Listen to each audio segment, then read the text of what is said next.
he's on. Man, assalamu alaikum, family. Welcome to your power call. The power call is a call that we have every Monday through Friday at 8 a.m. Central Time. Monday through Friday, 8 a.m. Central Time. Today, we will be discussing parent and child relationship. We discuss marriage between men and women. Oftentimes online, you're always hearing men and women, the man, the woman. We done seen all those new podcasts popping up every day, right? But today we want to deal with the parent and the child relationship. Because what I have noticed is a lot of us who deal with trauma, a lot of people who say, oh man, this is how I am because of my childhood. All time, not all the time, but all time is due to a child and parent relationship. How the child was raised in a household. So if we continue to hear this, man, I'm like this because of how I grew up. Oh man, I'm thinking this. And the way we feel about ourselves oftentimes is because of the environment that we grew up in. So today we're going to deal with parent and child relationships. And I don't want nobody to be shy at the end when it's time to share something that stood out for you, because the minister going to hit. He's going to touch on a few topics that may get a little touchy, okay? So let's get right to it. We're gonna get right on to it. Here we go. Matter of fact, no, we're not. I'm not gonna miss this time. We're gonna start off in prayer. My bad. We're gonna start off in prayer. I'm not gonna miss this time. Let's go ahead and start off in prayer. In the name of Allah, the beneficent, the merciful. Surely I'm being turned unto thee, striving to be upright to him who originated the heavens and the earth. And I'm not among the polytheists. Surely my prayer, my sacrifice, my life, and my death are all for Allah, the Lord of the worlds. No associate has he. This I'm commanded, and I'm of those who submit. O Allah, thou art the King. There is no God but thee. Thou art my Lord, and I'm thy servant. I've been unjust to myself, and I confess my faults. So please grant me protection against all my faults, for none grants protection against faults but thee. And guide me into the best of morals, for none can guide me into the best of morals but thee. And turn away from me the evil and the indecent morals, for none can turn away from me the evil and the indecent morals but thee. And O Allah, bless Muhammad, and bless the true followers of Muhammad, as thou didst bless Abraham and the true followers of Abraham, for surely thou art praiseworthy and magnified. And O Allah, make Muhammad successful, and make the true followers of Muhammad successful, as thou didst make Abraham and the true followers of Abraham successful, for surely thou art praiseworthy and magnified. Ameen. All right. Let's get right to it, family. Say something. You're not looking at things as you should look at it. Right. And while I'm on that subject, I want to say something about the nature of things.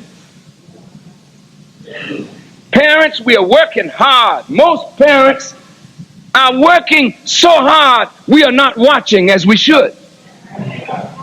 You can't watch every minute of every hour of every day. But when our children get to a certain age, parents, they are being upset by the bombardment of a crazed world that is sex mad, run by scientists of evil, freaks. That's right. Teach it.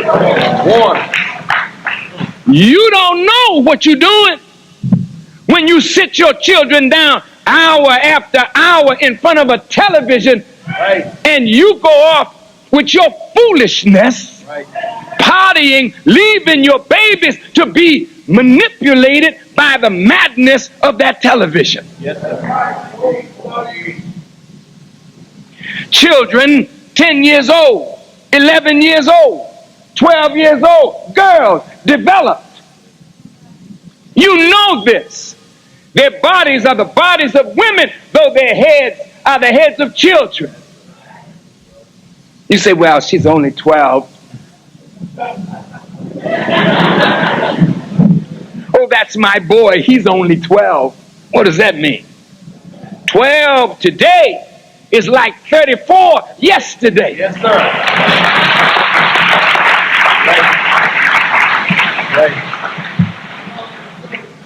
when I'm suggesting parents, look. These are our children. We can't throw them away if they make mistakes.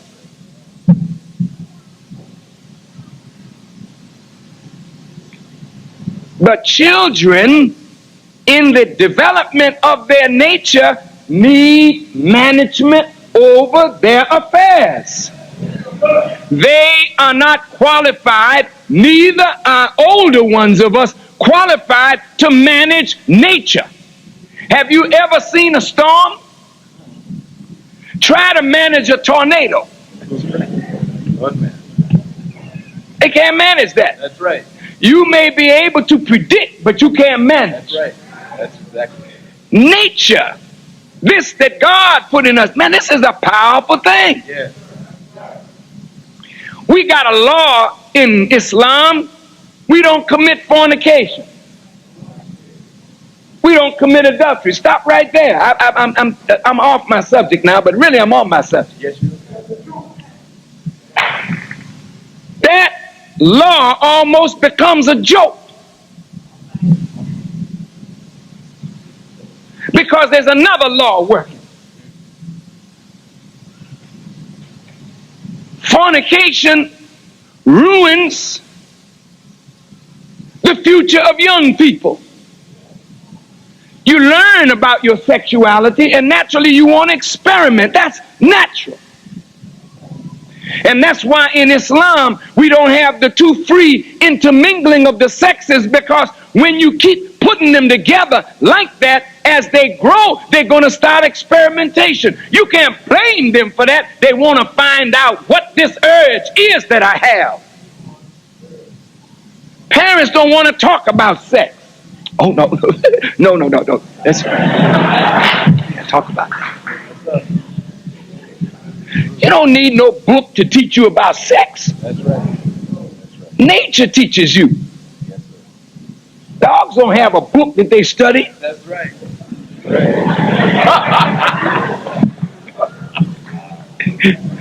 don't have no snake book, no bird book, no bee book, but all kind. Every time you look around, there's another bird, another bee. And you ain't got to teach people about sex. Nature got it all down pat. Certain things you learn. But parents got to talk to your children. Yes, sir. Yes, sir. Well, we can't talk about that. Why not? That's how they got here. That's right. That's right. Why you can't talk about it? We got to face reality here. Sex is real. It ain't something that the devil did. It's what God has decreed. Yes, sir. When boys and girls get to a certain age, they're naturally attracted to one another. That you'll never stop. You can keep them shut up in a room all day long, blacking out the windows. Never let them see a TV. But they'll know that nature is driving them toward the opposite. And when they pierce them walls, you got trouble on your hands. You know, the Honorable Elijah Muhammad taught us in the history of Mary and Joseph. They were childhood sweethearts. They loved each other from childhood, and that happens. But the father didn't want Joseph when he was old enough to marry Mary. So he went on and got married. But the woman that he married and had children for, he loved her. But that woman that he was denied was like the mate of his soul. You can understand that, can't you? Yes, sir. Yes, sir. Somehow they met. I'll go into the details at another time. And the law at that time was any male or female committing fornication or adultery, the law is you're stoned to death. Why? We protect the home. Because if you don't protect the home, you're not protecting civilization. So the law that God sent down through Moses, a very stern, a very strict law. If you come in my home after my wife, or I come in your home after your wife, I got to pay with my life for that. But when you leave two people alone in a room and they love each other, why tell them about the law of fornication? That just happened. Because two people in love with each other, a higher law kicks in. Nature's law. They love each other. They're attracted to each other. Yes, you said, thou shalt not commit adultery. Thou shalt not. Very nice of you. But when you say thou shalt not, then you should be in the room. Then you know thou wilt not. Keep the lights on. And if you see the lights go down, move on in. That's right. But when you so busy with your mates, your frustrations, till you allow your daughters and your sons the freedom to do and the time to play, and your attention is gone in another direction than two young people that are experimenting with nature. They don't even have to love each other. They just have to be curious. And since by nature we are born curious, then you leave them to experiment, and the result is pregnancy or unwanted pregnancy, then abortion, or a baby is born, but there's no compatibility there with the person who is the father of that child, and the young child has to suffer now through that. But good can come out of that. You don't have to worry about it. Good, God makes good come out of whatever you think is wrong. God will bring good out of it if you have the right attitude toward it. You should never destroy your children because they made a mistake. Embrace them. But they have to learn now the hard way. What am I saying? The law of nature is bigger than a commandment. And if you want the law to be respected, then good manners will protect good morals. You do not leave a boy and a girl alone together in any room for any amount of time. When I first became a Muslim, my teacher was Malcolm X, and he said, an egg is hard boiled at 3 minutes.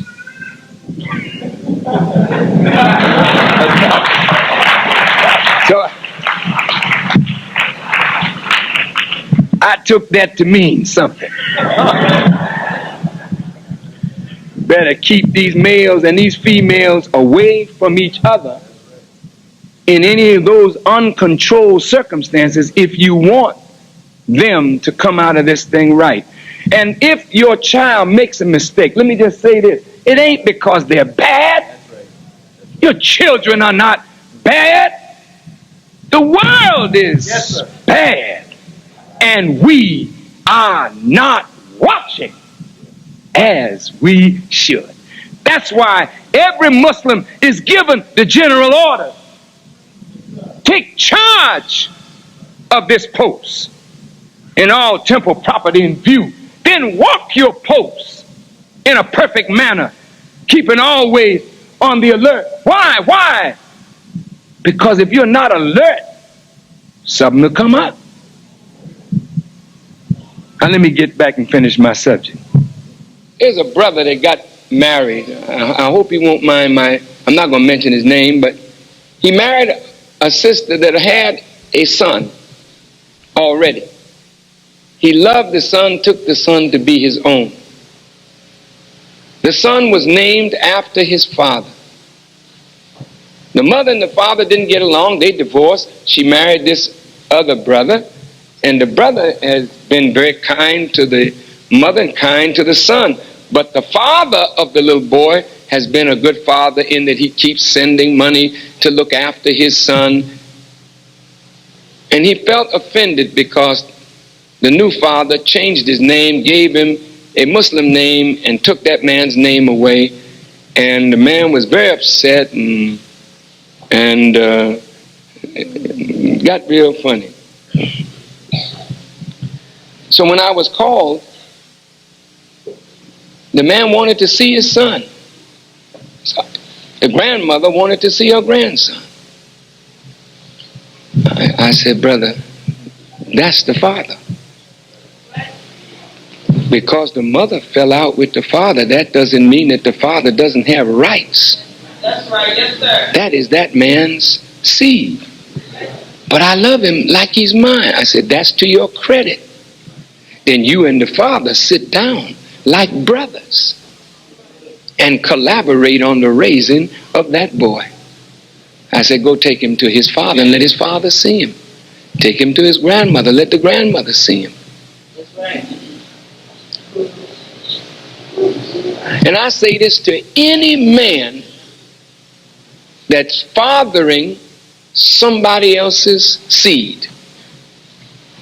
Don't ever try to compete with the biological father.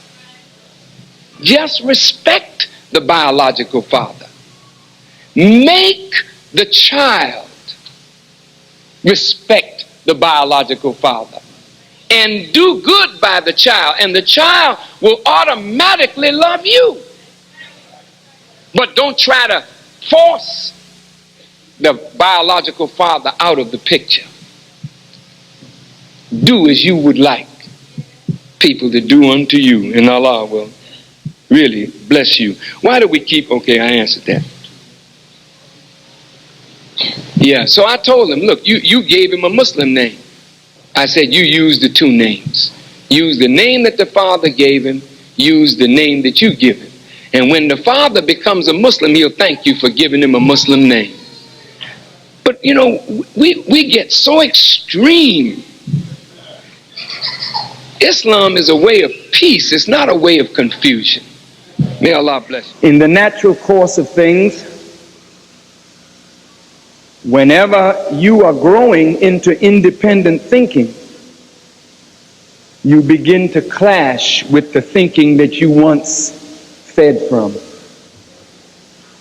And that's why in the natural growth and development in our homes, when our young people get to a certain age, mothers and fathers, you must stop a dictatorial kind of rule over your children. Your children will start rebelling against your loving dictatorship, even though you would say, I did everything I could. I've tried to be a good mother, I've tried. But here's where you fail. You don't know when the process of reasoning with your children begins and the process of dictation stops. You look at a young man and a young woman, if you've taught them properly, you're teaching them the principles of logic and reasoning.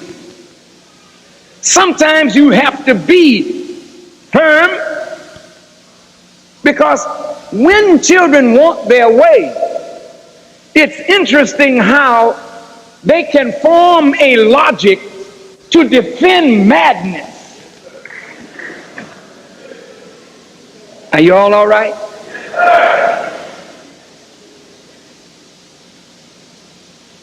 Boy, you should not smoke them reefers. Oh, Ma, please. It grows out of the earth. God created it. Surely, if God created it, it must be all right. It's from God. Twisted logic to defend the indefensible. So sometimes when your mind is made up to do the wrong thing, then fathers and mothers have to exercise authority out of their love for you. They break your neck.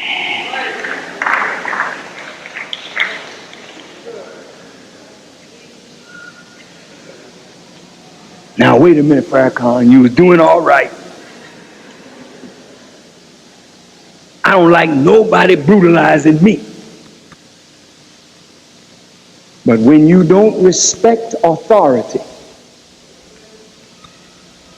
then authority feels justified in using the force necessary to bring this rebellious subject into subjection to that which it is rebelling against.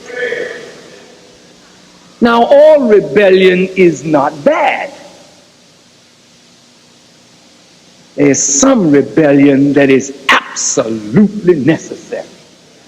In order to bring about change, you cannot acquiesce to that which is evil and that which is wrong.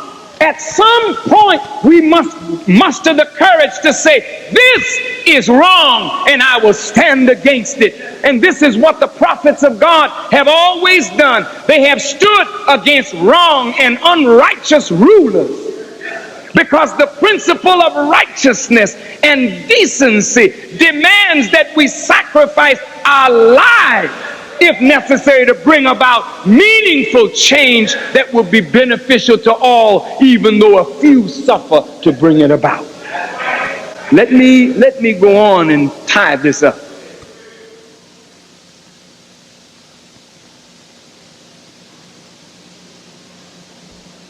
Your parents, and as parents, you must know when and how to reason with our children. Because when they get to a certain age, the moment you start dictating, you see them harden, get a funny expression on their face, suck their teeth, or go in their room and slam the door. These are signs. I don't like the way you're handling me. It could be wrong on their part for expressing themselves in that way, but that's a sign to the parent, if you're wise, let me try another approach here, because this is leading to a confrontation, sure enough. Now, when you get to the point where you don't want to take it any longer, two things can't occupy the same space at the same time. So then your father or mother may say, well, baby, it's time for you to make it. But as long as I'm in this house, I'm going to be the boss. Now, wait a minute. They have the right to exercise their authority. They have that right. You're not paying the rent. If you're paying the rent, then maybe you could have a voice. But if you're not paying any rent, you didn't buy no food, you didn't pay the light bill, you didn't pay the gas bill, you didn't pay the phone bill, you didn't contribute to nothing, doctor, you're in subjection. So if they tell you come in at 9, come in at 9, or get a job and get your own place, pay your own bills, and you come in when you want to. If you want to be master of your own destiny, then you got to develop something in order to be that kind of independent person. You have to develop the wherewithal to be independent. There were things in my mother's rule that I didn't like. She was a good mother, a hard-working mother, a lovely woman. But when it was time for me to make the decision to marry my wife, she didn't like my decision. Hey, I can't help that. I've grown now to think beyond your control. I love this woman. I will marry her. She said, well, I won't sign. I said, it's all right. I'll go to a state where don't have to sign. I was very respectful, but I intended to do what I had to do. That was all. She said, but I wanted to give you a nice wedding. I said, I don't need that. I don't like a house full of hypocrites around me who don't wish me no good anyway.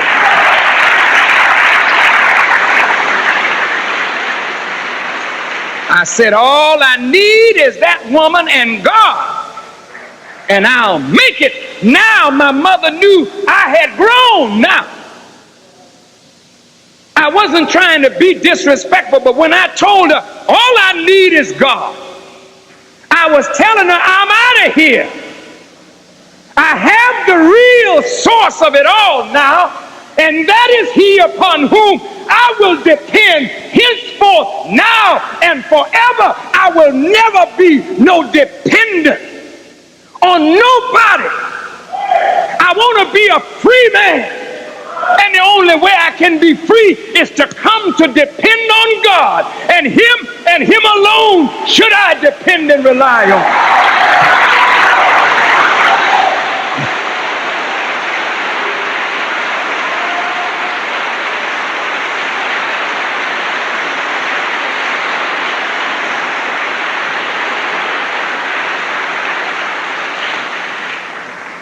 When my dear mother saw that I was determined and that nothing that she said could dissuade me from the decision that I had made, she yielded. And she grew to respect my decision. And my wife and I are still together after nearly 40 years of marriage.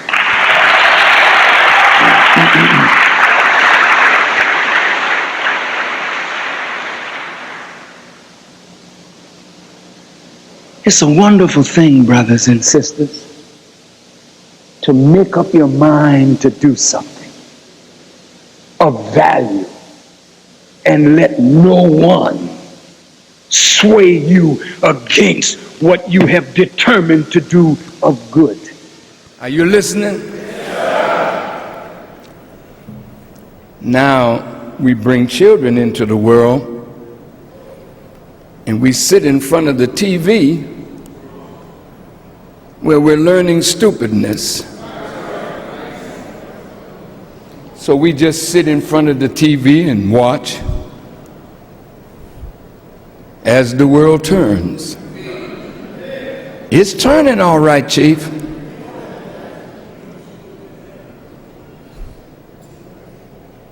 And as you're watching these soap operas, you're not feeding your mind what your mind needs to help you exercise the responsibility of the authority that you have over your children.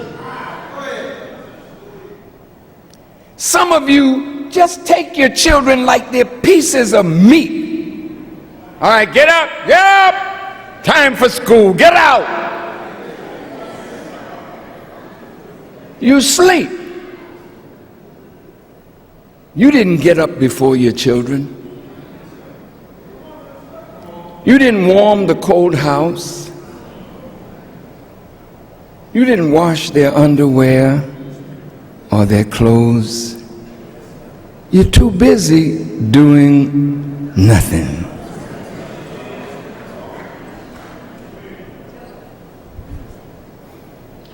I put on them Pop-Tarts in the microwave. Who is the maker of the Pop-Tart? Have you seen their kitchen?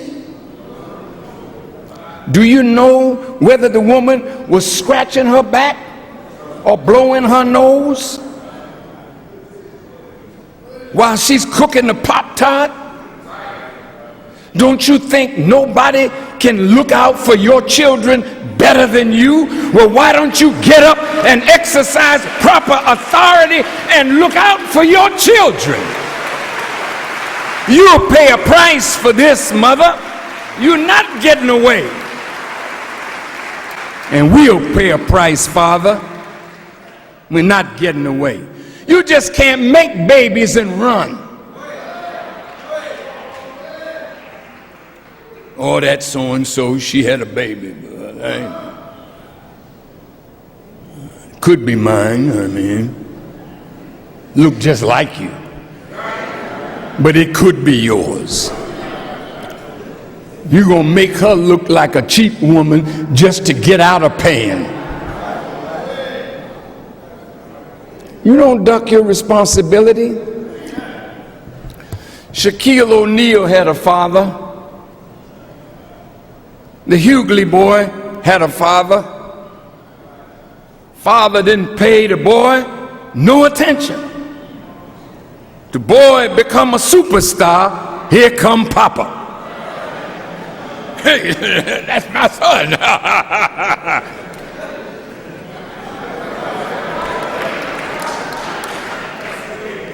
What are you asking for when you gave nothing?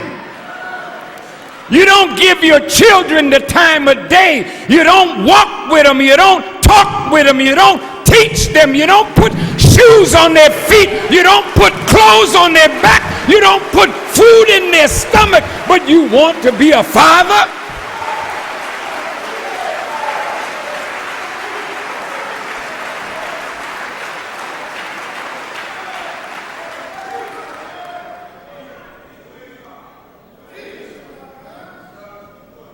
Well, Farrakhan, I just have a lot of children and it's hard. Yeah, I know. Dogs have litters, it's hard. But there's always enough milk in the tit for the baby. The dog, I mean. And if there's more dogs than she has nipples, those that come first suck first, but the others come get theirs too. God provides for all of his creatures. He exercises authority with beneficence and mercy.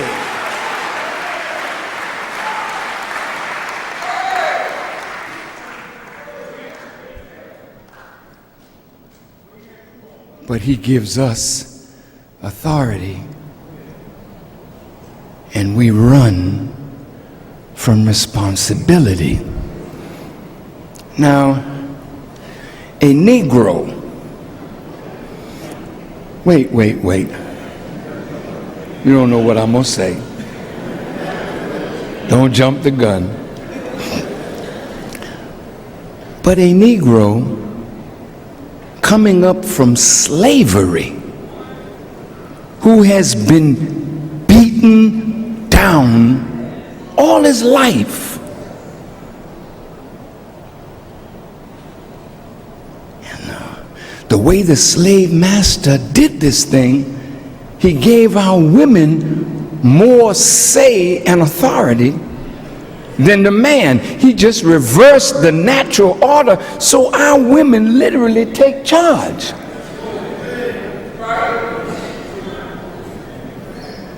It's not right, but you do it.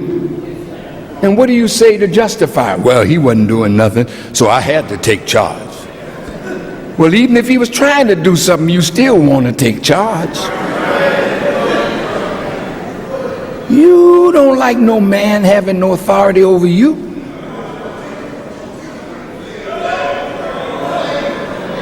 You don't like that.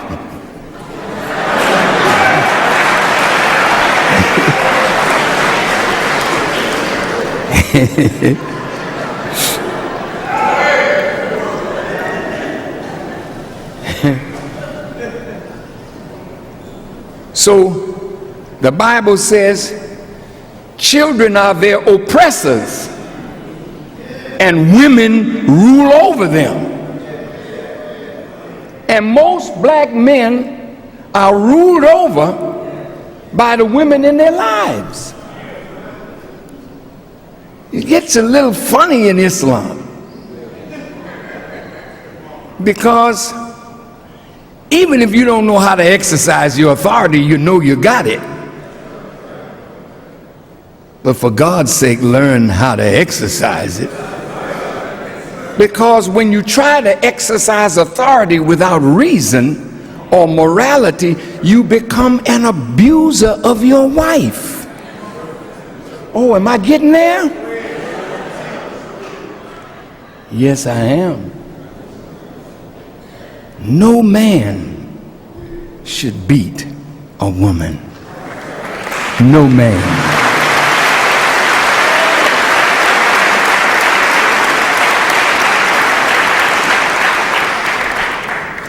Of course, some of these sisters today, they so bad, you better not try to beat her. Some of these sisters can throw down, brother. It's a terrible thing to see a woman beat up a man, you know what I mean? I don't know what's worse, a man trying to beat a woman and a woman really beating a man. But look at the violence that's in our houses today. The government feels they have to step in to protect the children from the parents, because oftentimes we're whipping them, but we're not only whipping them for what they did that we didn't like, but we're whipping them because we're just frustrated. So we take out our frustrations on the children. That's abuse of authority. There's a price we got to pay for that. I'll get to the price in a minute. When a Negro comes into an organization, he likes to know what are the positions of authority being offered in that organization. Because I don't want to be a foot soldier. I want to be the leader. I want to be the captain. I want to be the minister. I want to be the high potentate, the grand poobah.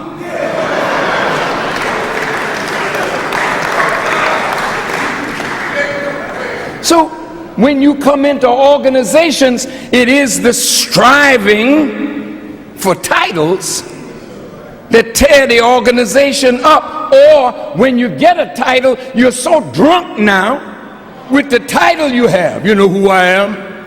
Do you know who I am?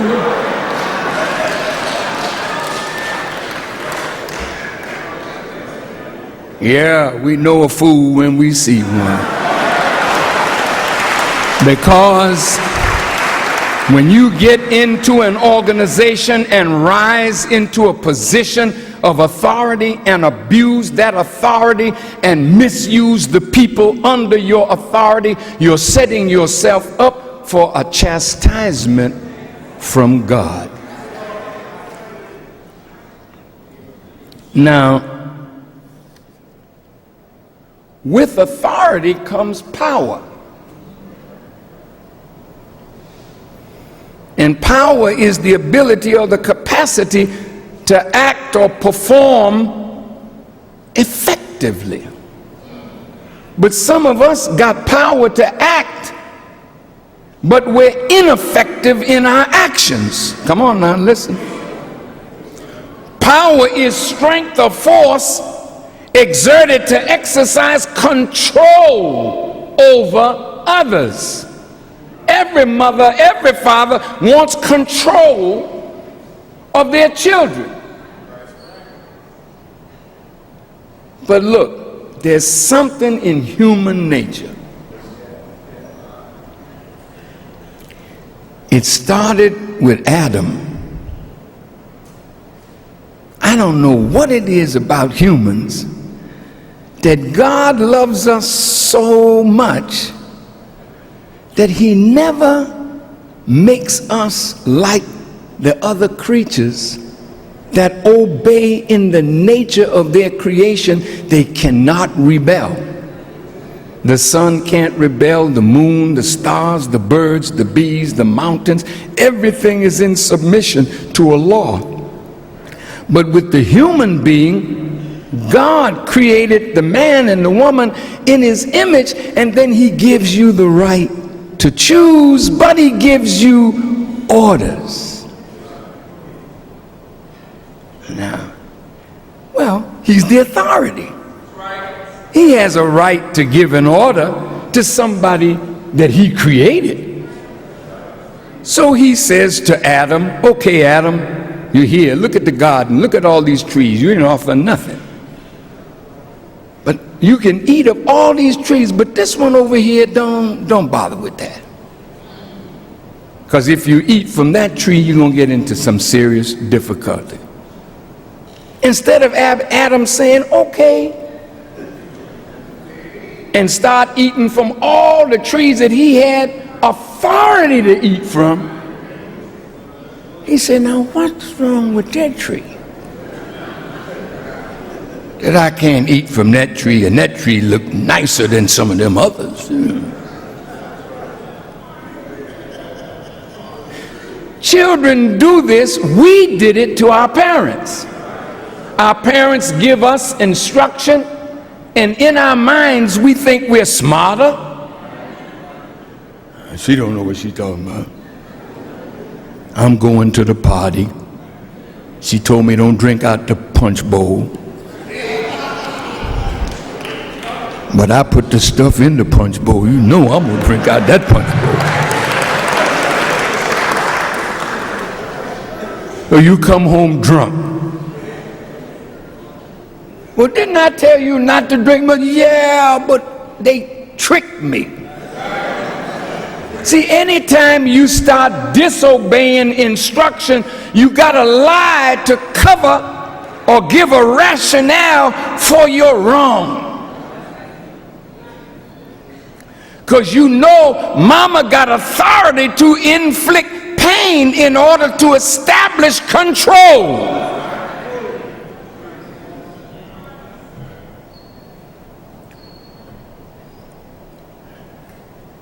The man knows he's in authority. There's something in your nature that's telling you when you marry a woman that you're in authority.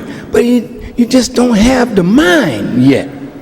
You got the woman, you got the love, you know, you all ready for sexual activity and whatnot. Hell, the bed starts the drama. It don't end it, brother. The drama starts in the bed and ends in the court. And what happened? It was so nice in the bed. Why is it so ugly in the court?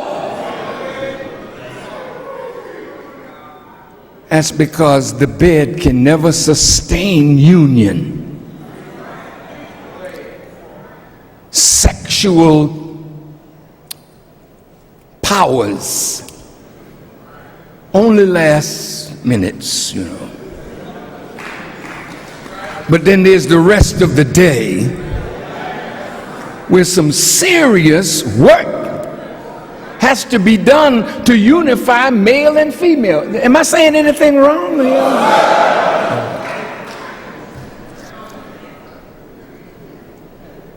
Some sisters, bless your hearts, you're so pretty, you're so beautiful, and you want a man to admire you. That's nice. You don't want to cover yourself because, oh, I'll make myself ugly if I cover myself, because he won't see my hips, he won't see my bosom, he just won't see the thing that I know he likes. I often wonder, why is it that women always do this when they get dressed?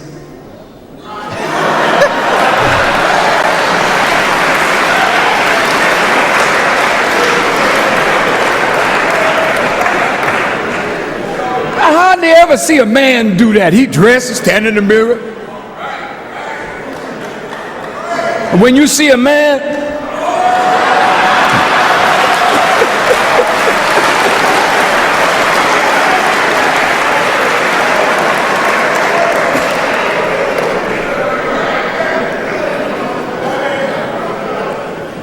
so sister, what you looking at? I know what you're looking at. You're looking to see how good it looks, whether he'll be looking at it. and whistling or calling you out of your name, or, hey, baby, you sure is fine, mama. He don't know nothing about what's between your ears and don't care.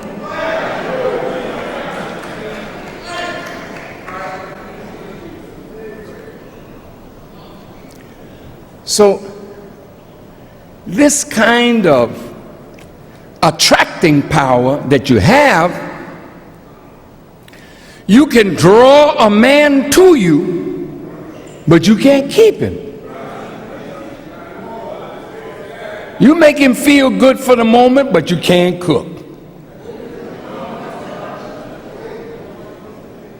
In the old days, they used to say, the way to a man's heart is through his stomach. Not today.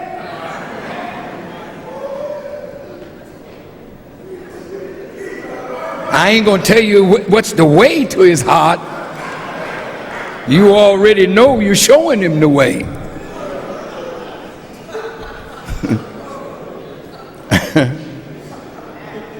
But in the old days,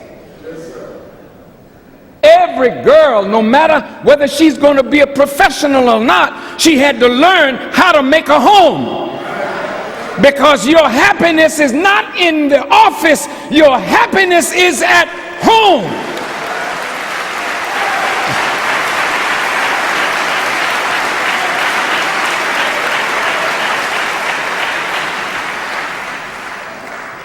So when the female doesn't know how to make a home,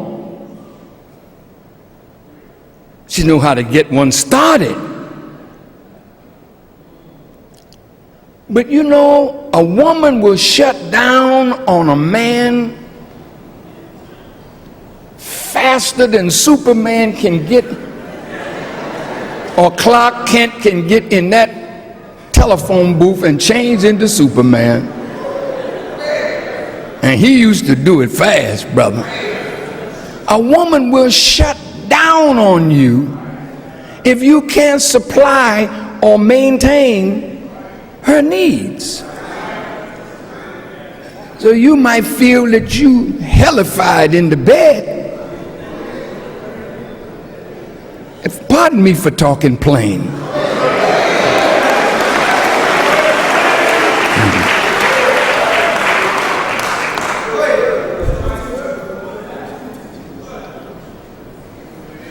But if you don't have a job, you don't have any means of bringing in income, you say, well, I ain't got no job, but I'm selling enough drugs, she ought to be happy. But selling drugs is not giving her security. You can bring some money home and give her a little cash and she can drive a little car, but she's wondering when the police coming to the door. She's wondering when somebody gonna shoot you down on the street and deprive her children of a father. So you think that being a father is just having money?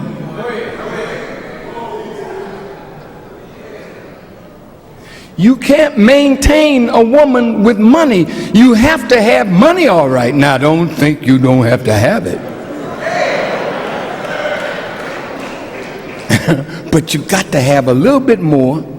You have to have intelligence to attract her mind and maintain her as a woman in love with you through how you handle her mind and not maybe what rhymes.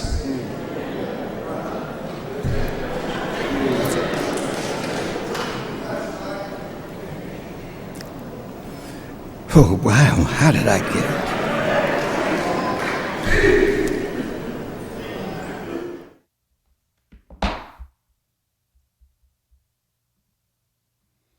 All right, family.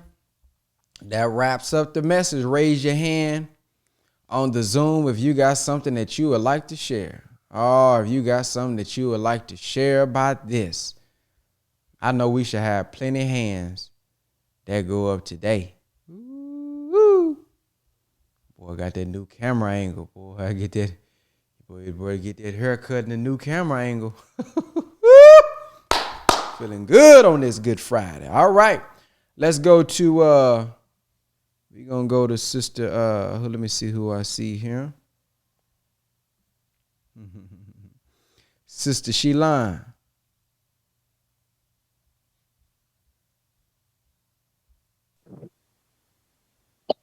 Okay, right. Oh, I'm muted. I'm muted. Okay. Okay, so this was wonderful to hear. Let me turn this on. We can't hear you. Your audio low. The host muted me. Okay, so all right. Can you hear me better now? We can hear you. Okay. Baby. This fornication ruins the future of young people. What I got from that is somewhat personal because when you don't vet who it is that you're intending on engaging with, and you don't take the time vetting to find out the ins and outs of that person, you end up jumping into bed because of looks, because of status, because of status. I'm thinking of a man in uniform. You know how we like men in uniform as women. They're just so appealing, but you don't know what's going on in that mind, and you end up not knowing what has traumatized possibly that man in his life before you.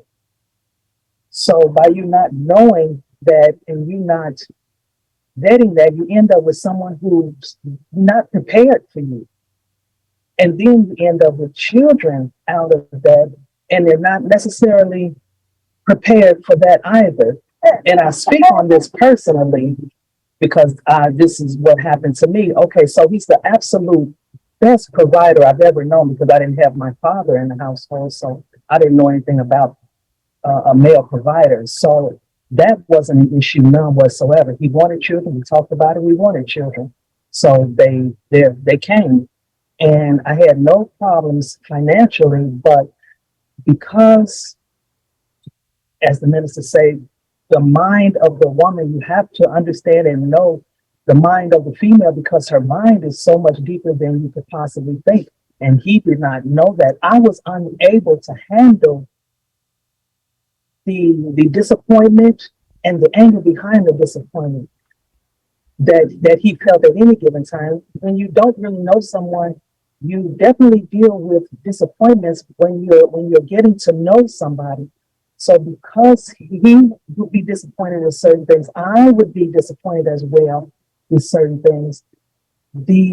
Instead of handling them through conversation, finding out what's wrong, what's disturbing at the time, it was the anger and that came about. I didn't know how to handle anger in that manner. I didn't know how to handle, and we really found out I wasn't supposed to handle being talked about, being scorned in such a way where the verbal abuse was just too much. And it was really so unnecessary. And because I didn't know how to handle that and didn't choose to handle that, I would walk away. I did walk away. I ended up returning because as we do with the female, the mercy of the female is to try it again. So I would go back and forth, trying it, but still having the same results because I didn't vet this man knowing that he ended up saying and treating me in the way that he wanted to treat and say to his mother because she was such a buoy. She handled him improperly. He grew up improperly raised by his mom because she was so mean. So I ended up finding out where he got it from.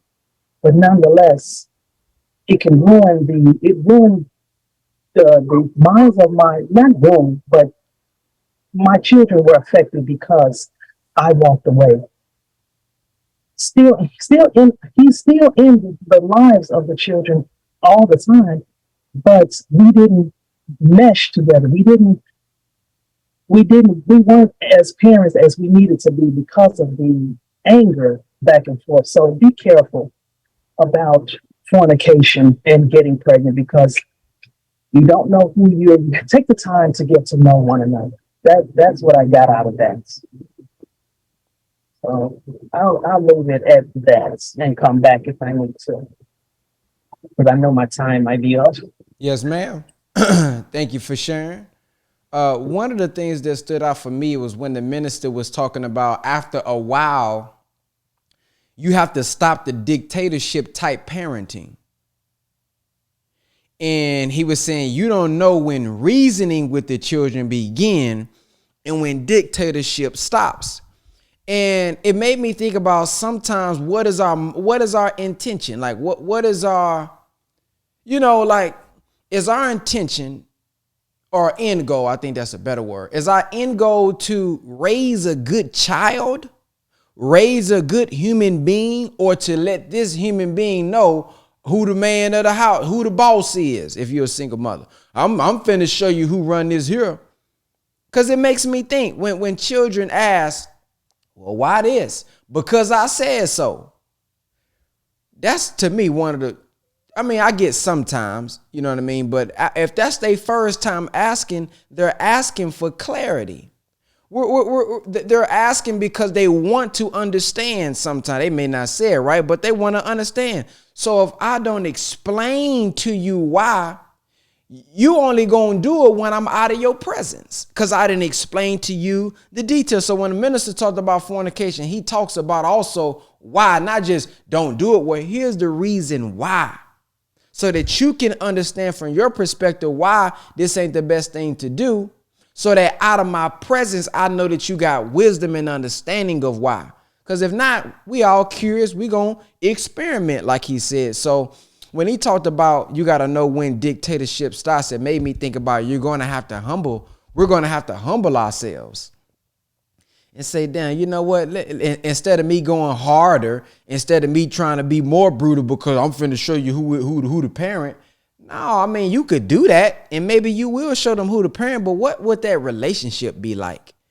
Now he got animosity towards you. She got animosity towards you. The relationship really ain't there. It's a sergeant and soldier type of relationship. Now, what the minister is saying, there is times for that. But if you see there's rebellion there and that's not working, is your end goal to show them who the boss, or is it to raise a good human being and have a decent relationship, good relationship with your child? So that's something that stood out for me, because I'm pretty sure growing up, we've all heard because I said so.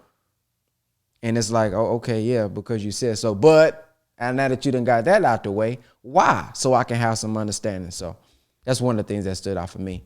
Brother Tony?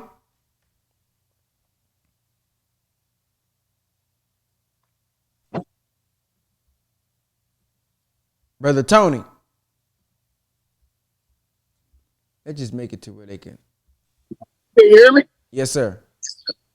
Praise be to Allah. Assalamu alaikum, first of all. Alaikum salam. What stood out to me is the authority, the power, and how we look for power and authority when we come into organization. And my experience has been that that's those who do that, they have the wrong intentions. And it upsets me as an individual when I see people use tyrannical behavior or use their authority in an abusive way or weaponize their authority. And I wanted to ask you, brother Ben, or somebody else, what do they think about that? Because what I see is it makes that's not what it was intended for. And we have to come into the right heart. We have to have the right mindset, the right heart, because we should be able to listen to men and women. And we should always look for what's right, like Brother Neary said. Don't look for what's wrong. Look for what's right, and then let us be obedient to that which is right. So that's one of my pet peeves. I hate when people do that. They have authority, but they're abusive in their authority. And then when you rebel against what they're doing because it's not in the right spirit, now you're considered one that is rebellious. What are your thoughts on that, or someone's thoughts? Assalamu alaikum. Wa alaikum salam. My particular, look at this dude here. Papa Bear. You up early in the morning trying to I'm not even gonna let you distract me this morning because I can. But man, what I think about that is that a person like that is not fit for authority, because oftentimes I feel like those type of people are missing something. They have a void that they are striving to fulfill in authority. Like a man who don't want his wife or children to have no opinions. That's to me a sign of weakness, not strength. Because at the end of the day, truth is the boss. And Brother Malik stated one time, this back when I first joined, he was saying, the woman is the head. I mean, the man is the head of the woman. But the reason there's so much hell in the house is because Christ is not his head. So you ain't submitting to anything because you think that you the boss. You have become drunk with your position that you probably have never had. And now that you done got it due to politics or whatever the case may be, now you want to abuse it. And that also shows me when they come in that type of spirit, not wanting to explain and do it properly, your motive for having that authority is off. Like for me, I be thinking like if the child asks why, that should be what you want. Man, I thank you for asking. Because now I want to teach you. I want to help you. I want to see you grow.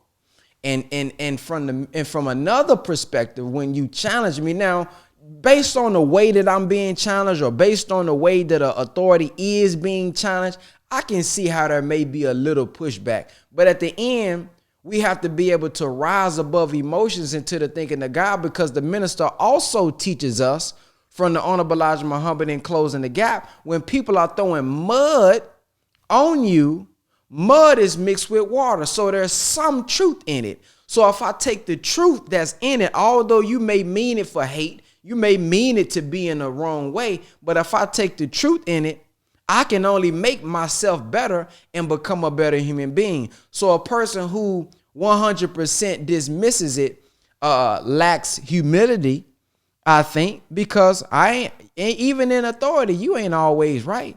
Look at the minister. The minister, when making a decision, I've heard him say, we're going to talk to the council. Now, if the minister consults with his council, who am I to think I'm going to always be right?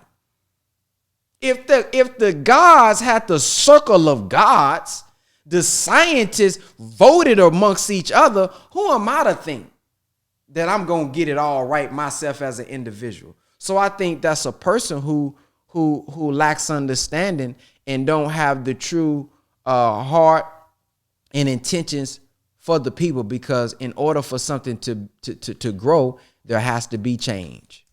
Like social media. Imagine if people rebelled against social media. No, brother, we don't do. And that took place a little bit.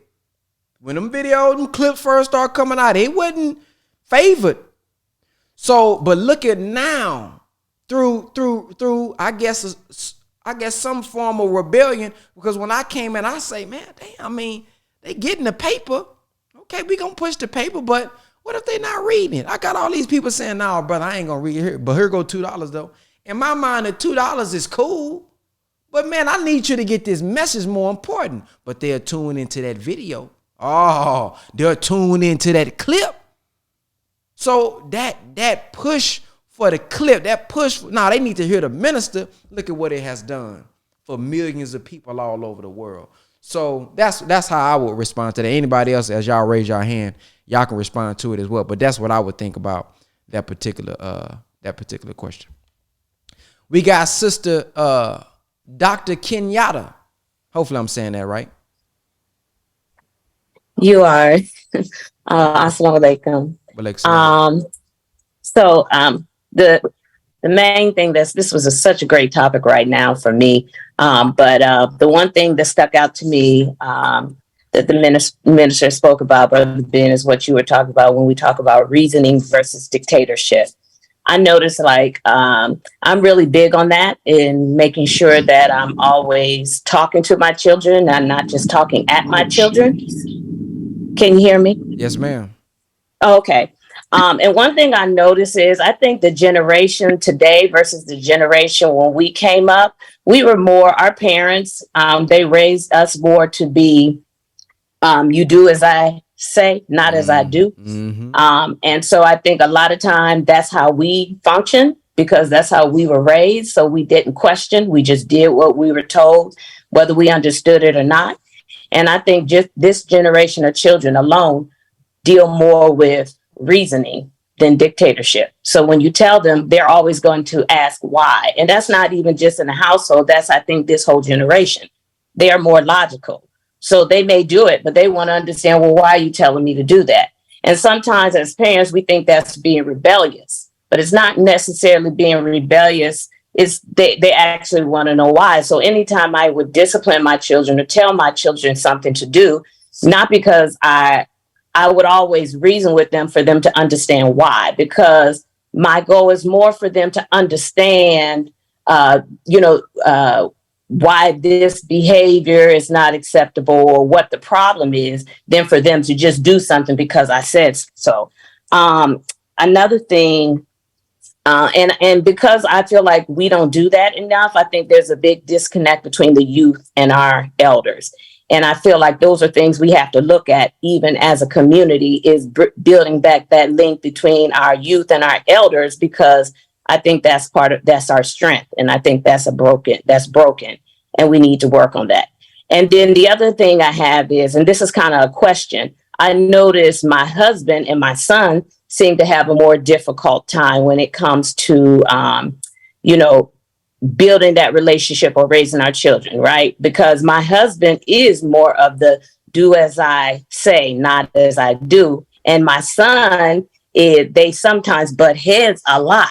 And my son, when it's like he always has kind of like he gonna come back at my husband, and it's always kind of like a battle. So I don't know if other people see that, but I just wanted to kind of pose that question. Why does it seem to be like such a battle, even with the Black men and the young Black boys, when it comes to that dictatorship and that reasoning?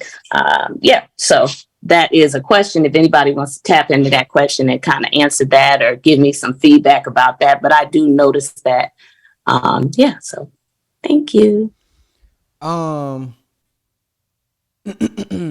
say this, and anybody else, y'all can answer as y'all raise your hand. But for me, as I think about it, dictatorship has to be followed by love. I think with parents, because after a while, you start to think about, okay, yeah, you telling me not to do this, you getting on me, but where is the love when I do right? Where is the time put in? Where is the show of affection? So if you just hear the chastise, after a while, that get on my damn nerves. I'm just thinking, from a child, that get on my nerves. But when I think about a mother, now, of course, it's not all mothers, but sometimes you can take certain things from your mother, like, man, mama cook for me every night, though. See, mama the one who gonna wash my clothes. Mama the one who da-da-da-da. So when mama get on me, man, that's true. That's mama. You know what I mean? Because she doing all this here. And so when I think about that, I also think about, okay, who's a male authority that I do? Okay, the minister. When we look at the minister done went through pain for us. He done raised the whole nation for us. Man, he done went through persecution for us. He done that. And we know all the sacrifices that he has made for us. And sometimes it may be that the man has done some things, but he has no communication with his child, where I don't even know what you are doing for me, Dad. You don't tell me about the sacrifice. You don't tell me about what you done went through. You don't tell. But if the mother, if I have that relationship with the mother, I have understanding. See, going back to understanding, I have a comprehensive knowledge. So when I think about the minister, I know his sacrifice. I know what he done did. I know what he done, you know what I mean? So when the minister gets on us, when he's going off, man, it's like, man, you feel it though. I mean, you don't want to get that whooping, but when you get it, you know he not doing it to put us down. It's really to raise us up, and he's our ultimate defender. Oh, he's gonna defend us. So if I can see you defend me, if I can see you protect me, I see you trying to protect me, not just physically, but mentally, emotionally. Now, when you get on me, I know you doing that out of love.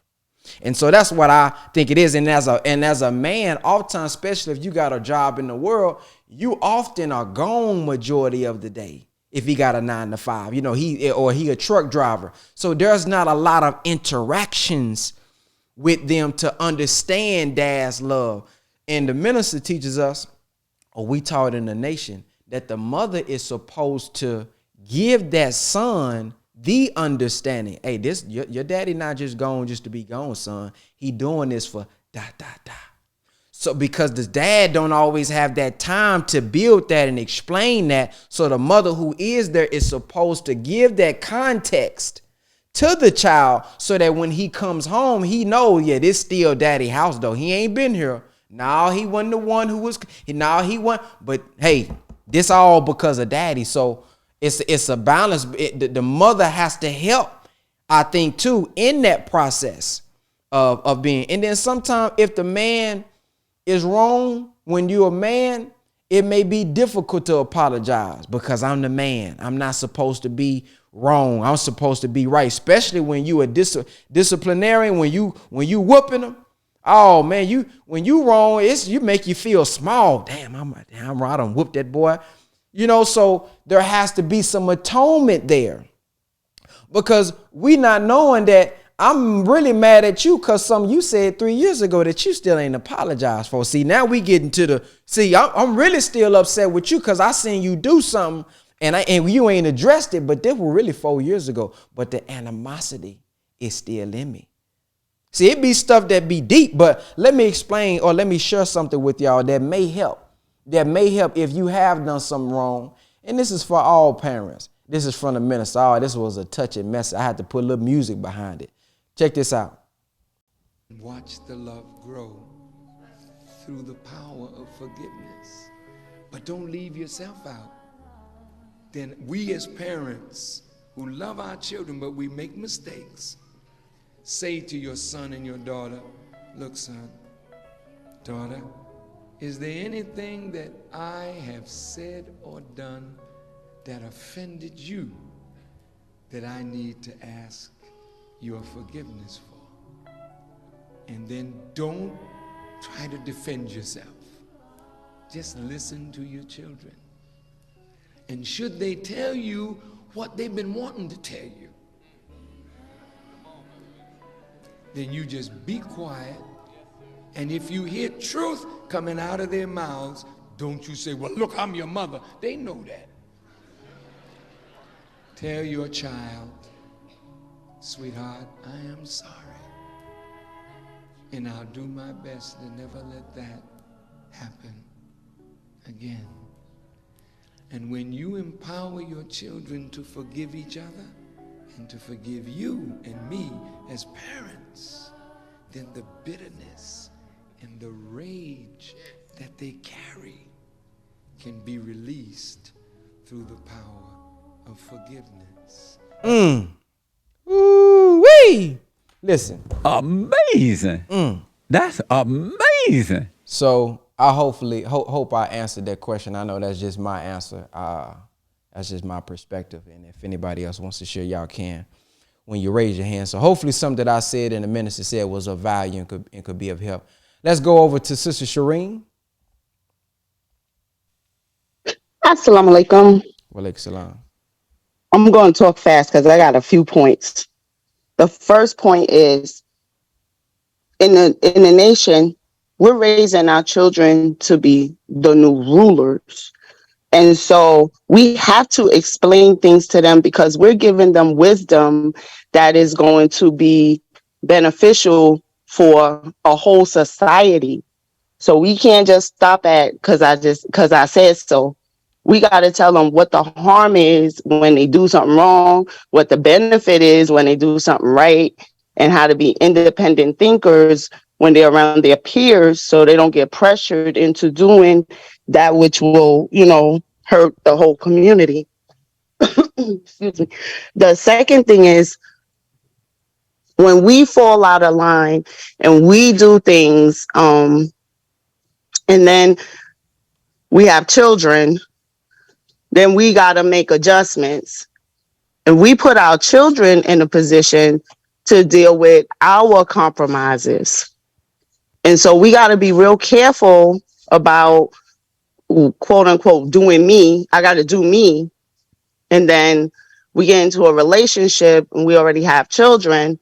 And now our doing me is putting our baby in dangerous harm, is putting our children around somebody that may not have values consistent with what it was before they came around. So we switch up the game, when somebody else comes around, and the children are like, hold up, that ain't how it used to be. Why we gotta do things different now? So we gotta slow down.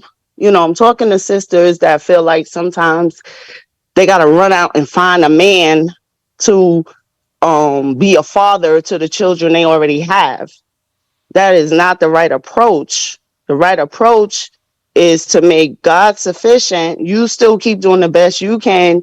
You pour into your children everything of wisdom and intelligence. When they have interests, feed those interests. Don't just teach them sports. Teach them they got arts and crafts, they like arts and crafts, or they like to read, or they like science. But get the resources for them to develop and find out what their true gift is so you can nurture it. And then the last thing is, that was it. I covered it. Okay. Thank you. Assalamu alaikum. Walaikum salam. There's something that I just thought about when it comes to that dictatorship type of stuff and those relationships. Man, let me tell y'all something. I got a dog on the way. Well, I got one dog that's been in training, and I got a dog that we'll be picking up on Saturday. And I've been doing some studying because it's a little pup, but it's finna grow fast. It's a Cane Corso. So I'm doing all this research about, okay, this is how you make it sit. This is how you get it to come. And this is how you get it to, stay and all this. And as I'm looking at this training, I'm saying, wow. This training of what I'm learning in how to communicate with dogs, boy, if we just did this as human beings, our relationships would be better. See, when the child do wrong, it's quick chastisement. Oh, you mother, you know how we get you getting cussed out. But when we do good, y'all ever heard that's what you supposed to do? Oh, so there's no praise because that's what I'm supposed to do. But with a dog, when the dog sits and does something that you wanted to do, this one trainer that I was saying, it said you got 1 second while you have the dog's attention, you got within 1 second or however long it got your attention, or you got his attention or her attention, to give them praise, to let them know, oh, I like that. So you got to give that positive reinforcement, right? And when they do something wrong, what did he call it? It's called positive correction or something like that. You get the leash and you just politely bring it back. Wrong. Now, if it does something you don't like, jumping on the couch, you give it correction, right? So that's where the whoopings, if you will, come in. But if they just doing something wrong, hey man, I got this command wrong. Hey, here's how you do it. How many times in relationships, man, woman, child, whatever the case may be, you say, do this. And they do it. Didn't I tell you to clean this motherfucking room? Got this all over the place. Damn, mama, I thought I did clean it up. Now, look at this little piece of dirt. Y'all, when y'all really mad, that's how y'all take it out on us. When you're mad, you take it out, go clean your room. That's when you know you're really mad. Then they come in, they see one speck of dust. See? But instead of coming in and just saying, no, this how you do it. Do it like this. That'll be more loving. But it go right to the chest. So I'm thinking, I'm just putting all this together, I'm thinking about how to train a dog. Well, we patient with the dog. Oh, we gonna give it that. Good boy. Damn, you. How many times do you tell your son, good job, son, I'm proud of you, boy? How often have you heard from your dad, from your mother? Come here, come on. Man, I'm so proud of you. Boy, I love you. See, you don't, now some of y'all got that, but everybody didn't get that. See what I'm saying? And so when we see how obedient dogs are, now these are dogs. I mean, human beings, but these are dogs. When they come, they looking up. I mean, look at how obedient. Some trainers, they be having them dogs, but that took time. But not just the negative reinforcement, that also took a lot of good boy, good girl, I like that. How often do you hear from your parents? Boy, I like that. But you'll sure hear when you do something wrong. Oh, if you do something wrong, oh, it's the level of energy is on 10. But when you do something right, thank you. Damn, that's a 2. Thank you. Okay, all right now. Where's the, oh, come here. Oh, boy, I appreciate it. See, but when I do something bad, oh, you gonna cuss me, I get that belt. So just go study dogs, y'all. I'm not telling y'all to, I'm falling in love with dogs now. I never thought I'd do that. But as I'm looking at this training, it's so fascinating about how you communicate, because the dog really don't know what you're saying in English, but repetition. So that's another thing. Repetition, the way that you communicate, the tone that you communicate, all that is important. You know, you can't be super bad and then your tone when you're giving grace and giving praises. Good boy, I like that. Yes, sir. They tell you you gotta be extreme. Good boy. But damn, with your little son, you don't even give him, you're not that hype about it. So those are things that I wanted to point out, man. Go study how to communicate. And I know it ain't gonna all be the same. A dog and a human being is different. I know somebody ready to rebut. Well, that's a dog, brother. Well, some of the same principles, I personally think, can apply and make some of our relationships better. Let's go over to Sister Yolanda. Assalamu alaikum. Wa alaikum salam. A point that had my thoughts turning when the minister mentioned watching soap operas and allowed to feed your mind. So as I look, I have 2 things with that. As I look at today's TV, it's not really, the soap operas are still on in the morning. Nevertheless, it's the reality TV that we are led to believe is really what's happening in these individual lives, and basketball wives, hip hop, Miami, whatever that stuff is called. Nevertheless, it doesn't portray positive images of us. It may be one person that's trying to portray a positive image of the Asiatic black man, but for the majority, it's all scripted. It's not really giving you a true reality.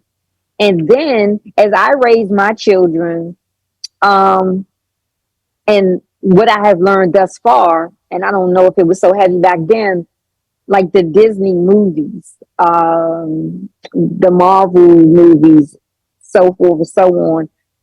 I allow my children to watch those, even though I still paid attention to them. But then I just asked myself questions. Did I lead them to believe a fairy tale life exists?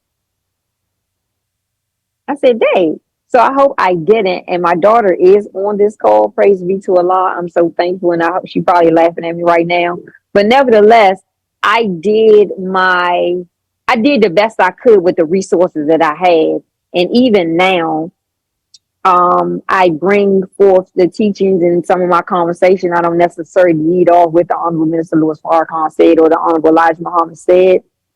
Nevertheless, in speaking with them, like my oldest daughter, we have, oh my God, I'm so thankful to Allah for where we have come to this day, because our communication is good. It's in a good place. And I'm so thankful for that. And in humbling myself, and I admit to my children when I'm wrong.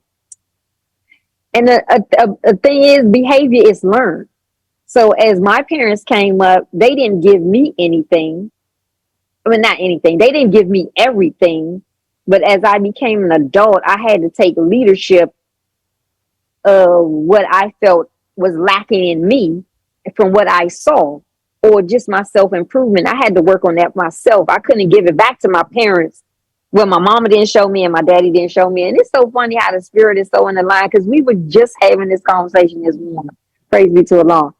So behavior is learned. I learned some new stuff listening to this that you gave us today, and I am so thankful and grateful for it. Assalamu alaikum. Walaikum salam. Praise be to Allah. Let's go over to Lethally Regal. Hello. I was just wanted to share what stood out for me this morning. This has been right on time for me because I've been having a conversation with my mom and me being Real an quick. adult. Are you covering your microphone? It sounds like you're a little muffled. It might be my AirPods. Let me, Yeah, that's that Bluetooth. That Bluetooth to do it. can you hear me better now? Yep, that's much better. Okay, thank you. I was saying what stood out for me is this is right on time because I've been having a conversation with my mom and me being an adult, and I'm like, I know you have to trust that you raised me in a better way to use my logic and use my reasoning. And I've been trying to find the courage to use my voice to her when something doesn't necessarily sit right with me because I had so much respect for her as a child. I didn't feel it was right for me to point out her wrongs, but as an adult, I see that that's something that's necessary. And then another thing that stood out for me was my relationship with my dad. I lost him about 2 years ago, but he wasn't really in my life as a kid. As an adult, I had the opportunity to get to know him, and he explained to me that he felt like he wasn't really the best influence, so that's why he wasn't really around.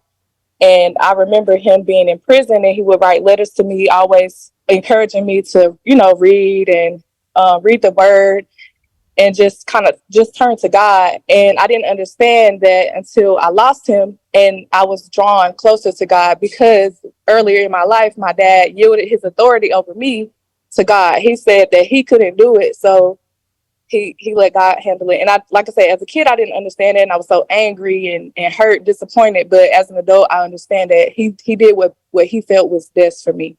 And that's all I wanted to share. Thank you. Wow. Praise be to Allah.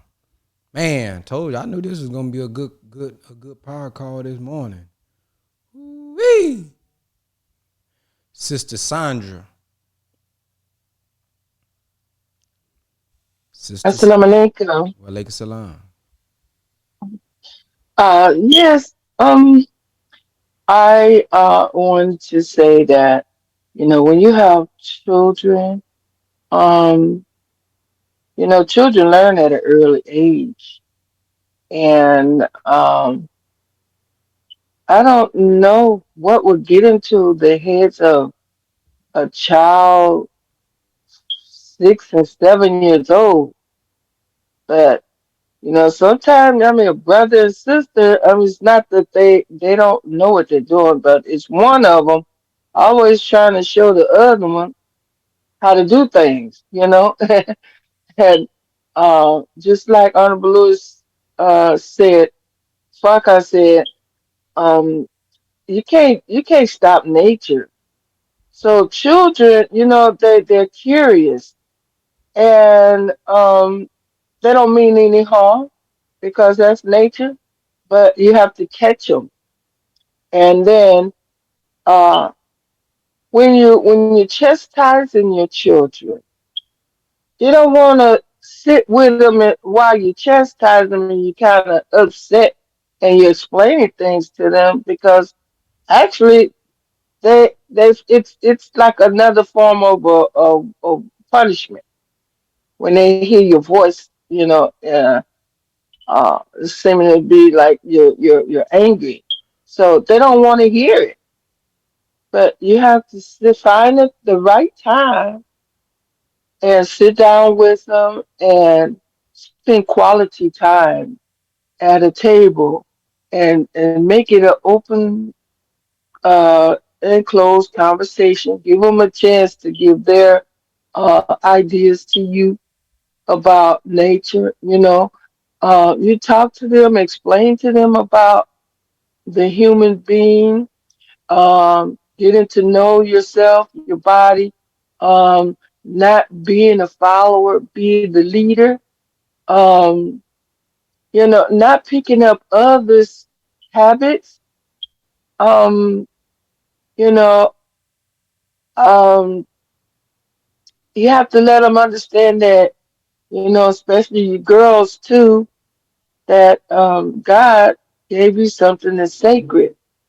And you find these girls with their cell phones, they're snapping pictures, and then when the parent is not watching, they actually snapping pictures of themselves with their breasts showing and their waistlines out, showing their belly button, and they're snapping pictures of themselves, because they think they're cute and they're developing. Yeah, that's when they get it in their heads that, oh, I'm a nice picture for this guy or for any guy to look at. It's just natural for a girl to do things like that when they're growing up. They want to they charm, um, even if it's just something that they want to keep for themselves. But they have to realize the importance of their bodies and what you can do. One mistake can be a big mistake that you regret for the rest of your life. So you have to talk to them about, nature and let them know that it isn't wrong to crave for getting involved, but at the right time and with, the right person, and allow yourself to grow in knowledge first and not let that come first because you don't know anything at that age. You're only 15, 14, 12, you know. Um, Even when you're 20, you don't know if it's the right time to make that move. But when you're talking to them, you give them some examples, something that you experienced as an adult while you were growing up. Let them know some mistakes you made. Sometimes some children they will listen to a grandparent and they will open up more with a grandparent and say things to a grandparent that they would be afraid to put out, let out to a parent because it's sort of embarrassment to the child, but they seem to get a little bold with. Yes, ma'am. That was the A team. There's a countdown. Everybody has 3 minutes, family. We appreciate you, sister, for sharing that. Everybody got about 3 minutes to share, so y'all tune in to that little timer that's on the top of y'all screen as y'all speaking. That is the what's the name? Let's go to brother Daniel Sixes, but you made some great points, sister Sandra. Oh, yes, sir. Assalamu alaikum. Like salam. Yes, sir. Let me get to a place that's quiet. I'm working. Some very great points made. What stood out to my mind from the message was the importance of learning the nature of who we are, male, female, specifically through the teachings of Honorable Elijah Muhammad. What the sister asks about the difference in the disciplinary of the man and the woman, which is a natural difference because we have two different natures.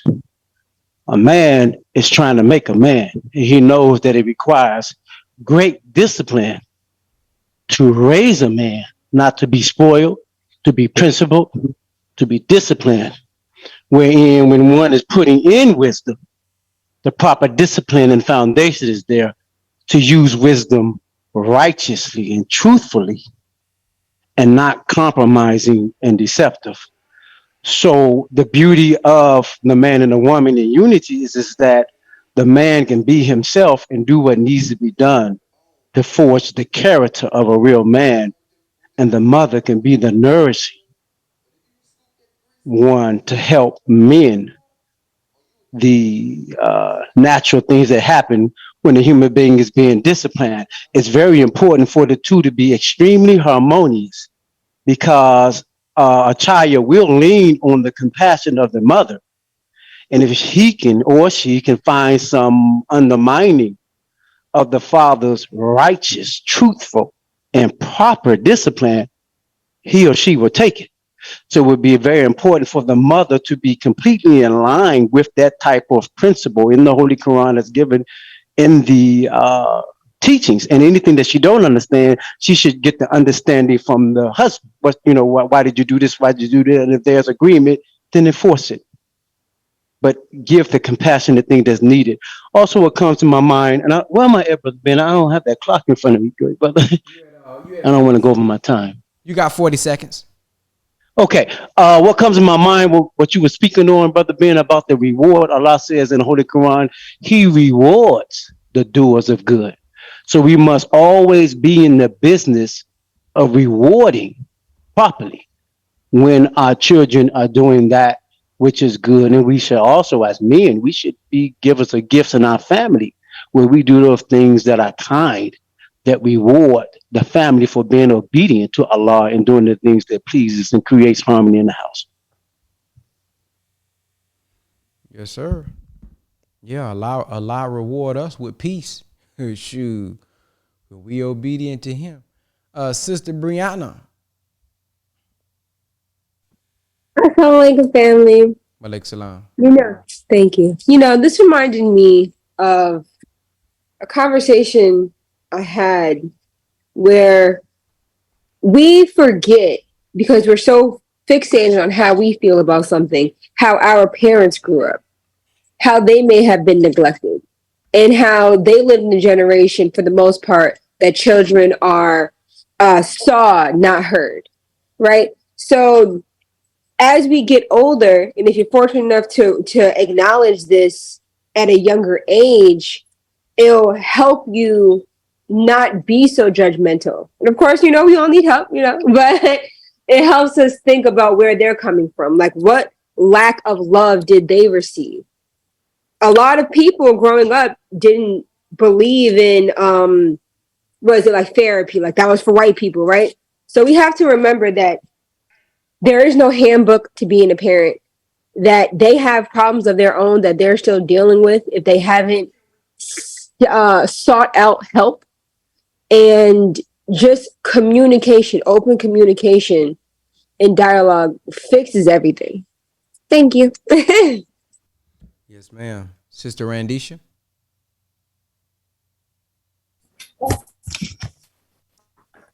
Assalamualaikum. Walaikum salam. I think the call is very gay. My one point was parents have to communicate with the child, or the child won't communicate with the parent. Another point that I have is how the child was raised in the household is how they act. The third point is most parents are working so hard, they aren't watching the children, and they let the child watch TV for hours and hours and let them watch horrible things on TV. The fourth one is, if you are not a positive role model towards the child actions will be negative. The fifth one is, listening to your child is really important because they need someone to talk to. And the sixth one is, make sure you respect the child's biological father and have a great bond towards their father, or the child won't respect you.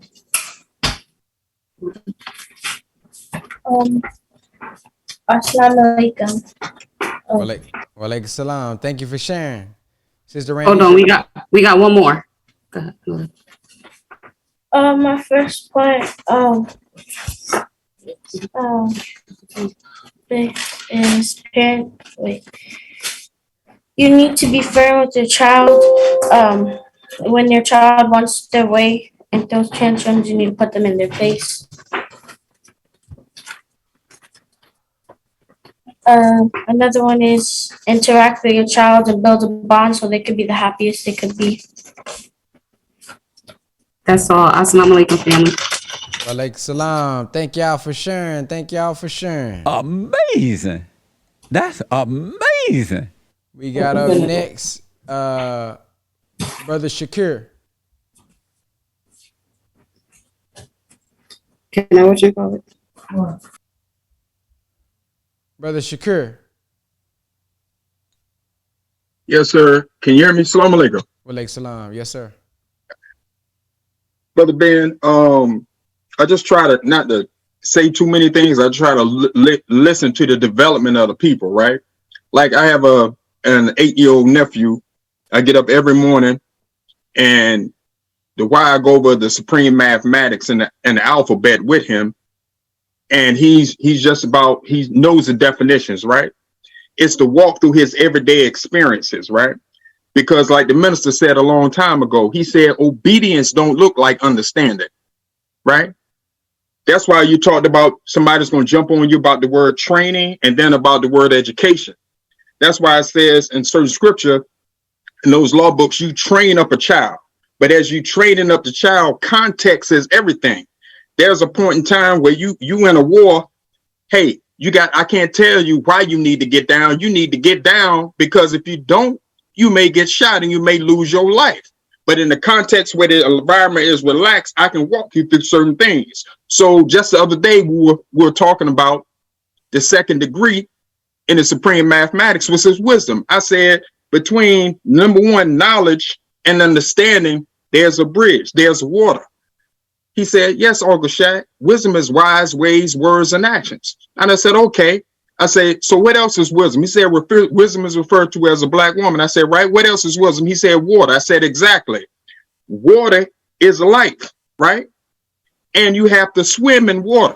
I said, water is between the knowledge and understanding.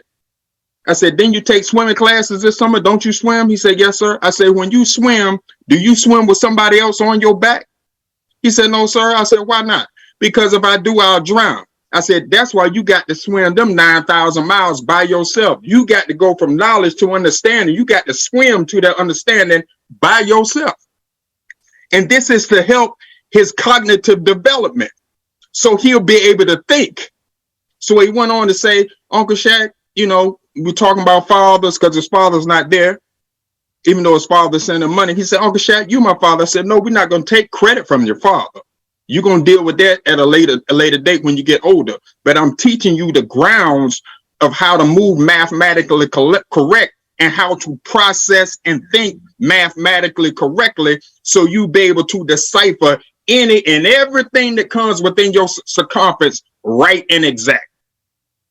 So training them up, and then when the times where I can educate him, where I lead him not to give him the answer, where he's able to see and get his own understanding.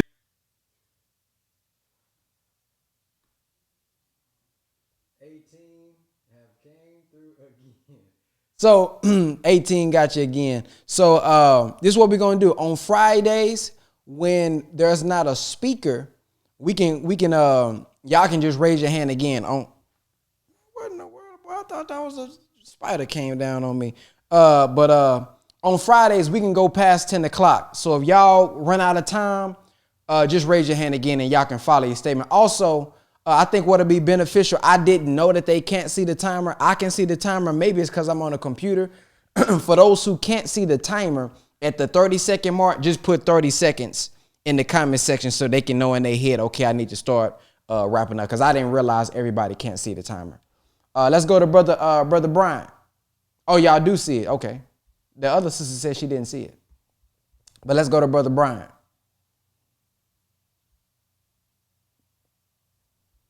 Going once, going twice. All right, let's go to Brother Marcus. I see it at my top right. So when the timer starts, y'all, it's at the top right of my screen. Assalamu alaikum. Walaikum salam.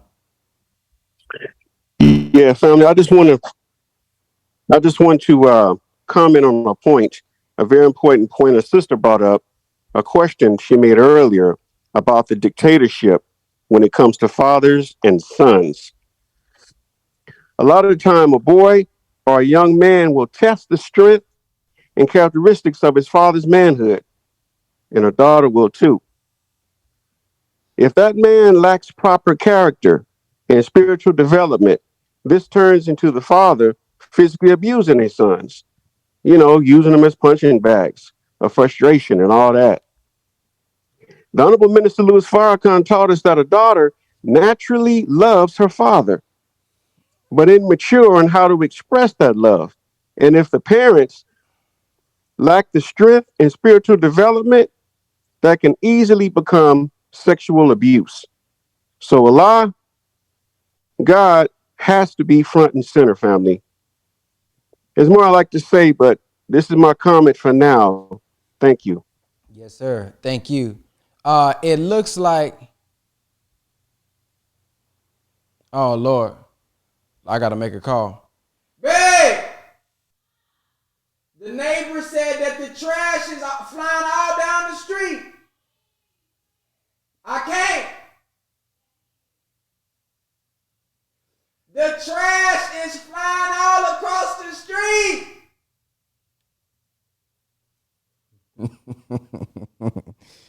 I just got a text from the neighbor.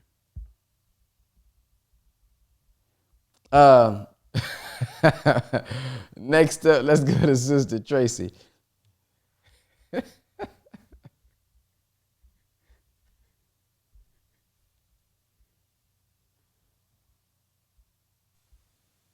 Assalamu alaikum. Walaikum salam. I'd just like to make one point about that this TV watching, because in the age of social media, you get all kind of things going on out there. And I thank Allah for my mother and father and that upbringing. We watched TV, but she sure made sure that we were watching things that were beneficial for us. That wasn't the babysitter. So you really have to pay attention now more than ever, because there's so much stuff out here that the children are being exposed to and they can get into with this social media age. So we have to be really vigilant because it's really dangerous. You got the pedophiles and all these other people, things going on with them. So we have to really, really be vigilant these days. And that's all I just want to share. Assalamu alaikum. Walaikum salam. No, I got a text from my neighbor that the trash was flying in the street, I guess because of the wind or something, man. Ooh, boy. Okay, so we got news. Y'all don't see the timer if you're tuning in on your phone. So the only way to see the timer, I guess, is if you're on a computer. It's going to be at the top right of your screen. But if you got a phone, I don't think y'all are seeing the timer. So what we're going to do at the 30-second mark, the team can just say, put 30 seconds in the comments so that y'all can be aware. Brother Jeremy.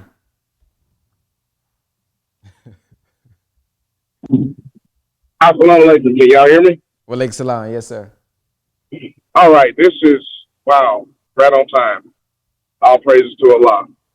This is one of the lectures from the minister that actually fixed something in my life that bothered me for a long time.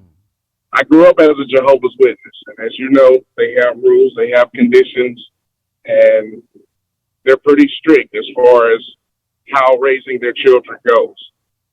And there's a lot of organizations like that that have a lot of teachings on how to not be promiscuous at a young age, but they never give you an understanding.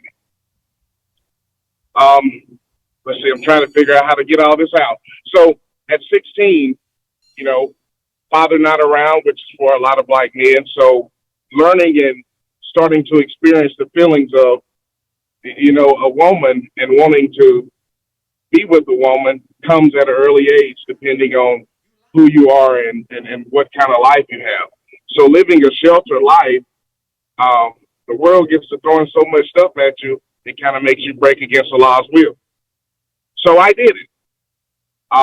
Knew the consequences, knew I was wrong, but at the same time, not having my father around to understand why I was wrong, was really a difficult thing to do, to come to an understanding, to not look at it from that perspective of me being wrong as far as my emotions, but how it was wrong to Allah. So, of course, they have a thing where if you break rules, you're disfellowship. So imagine at 16, not knowing how to handle your emotions that you first get with a woman and being promiscuous, committing to sin, having sex for the first time. It's pretty hard to deal with things. So I was disfellowship. So my whole life, everyone I knew my whole life, my friends, my family, I couldn't speak to anymore. I couldn't socialize with anymore. And it made me angry with my mother.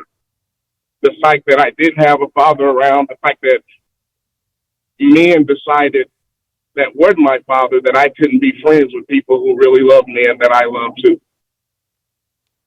So through this lecture, when I first heard it, it helped me understand a lot more about why, through Allah, that it's wrong to do that at an early age.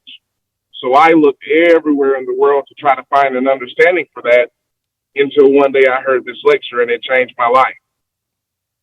Fast forward to now, from these teachings, and I got to echo what a lot of brothers and sisters said this morning as far as the influence in the world now. It's extremely, extremely hard. I have a 9-year-old son. He calls me yesterday. And he says to me, well, Dad, there's a girl at school. I have to come back around, Brother Jeremy. Your time is up. Brother Tony, you up next. Assalamu alaikum. Real quick, what I wanted to share with the family is I heard a message from the Most Honorable Minister Louis Farrakhan, and it was dealing with expectations, because we as children have expectations for our parents, and our parents have expectations of us. But the minister was, when he was saying it, he said that we never know what our parents go through or how they were raised, right? So we all have different understandings. So if we try to understand one another as opposed to being understood, then we can grow and develop. But he said his mother never told him that she loved him, but she always made sure he had a clean pair of socks. He always had food. She always made sure that he was taken care of. He never saw her sleep. She was up before the sun came up or before he got up, him and his brother. So I just wanted to share that with us so we can put in mind, not only do we should we guide our children to the right path, but we also have to try to understand our children. And when we try to understand them, then we will bring them closer as opposed to pushing them away. Assalamu alaikum. Wa alaikum salam. Thank you, Brother Tony. Sister Shireen.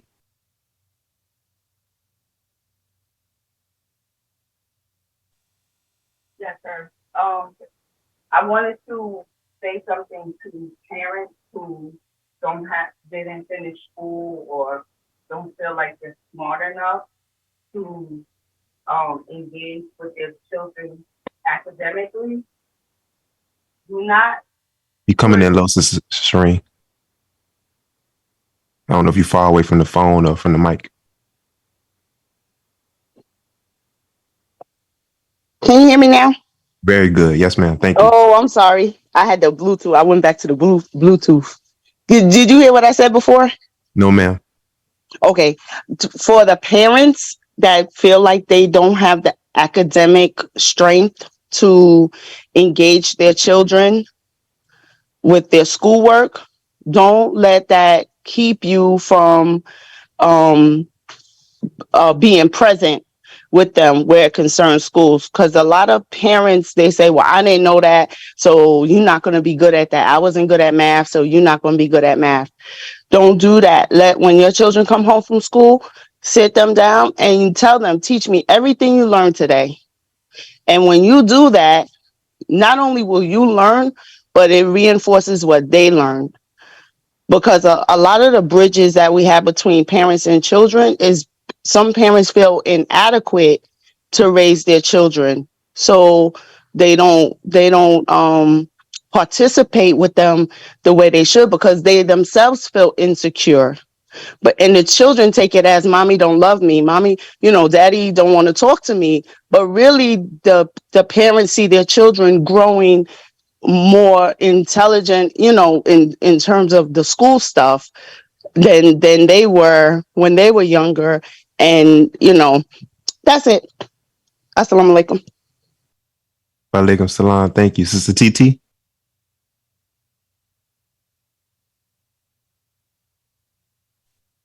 Oh, can y'all hear me? Yes, ma'am. What I heard from the minister about parenting,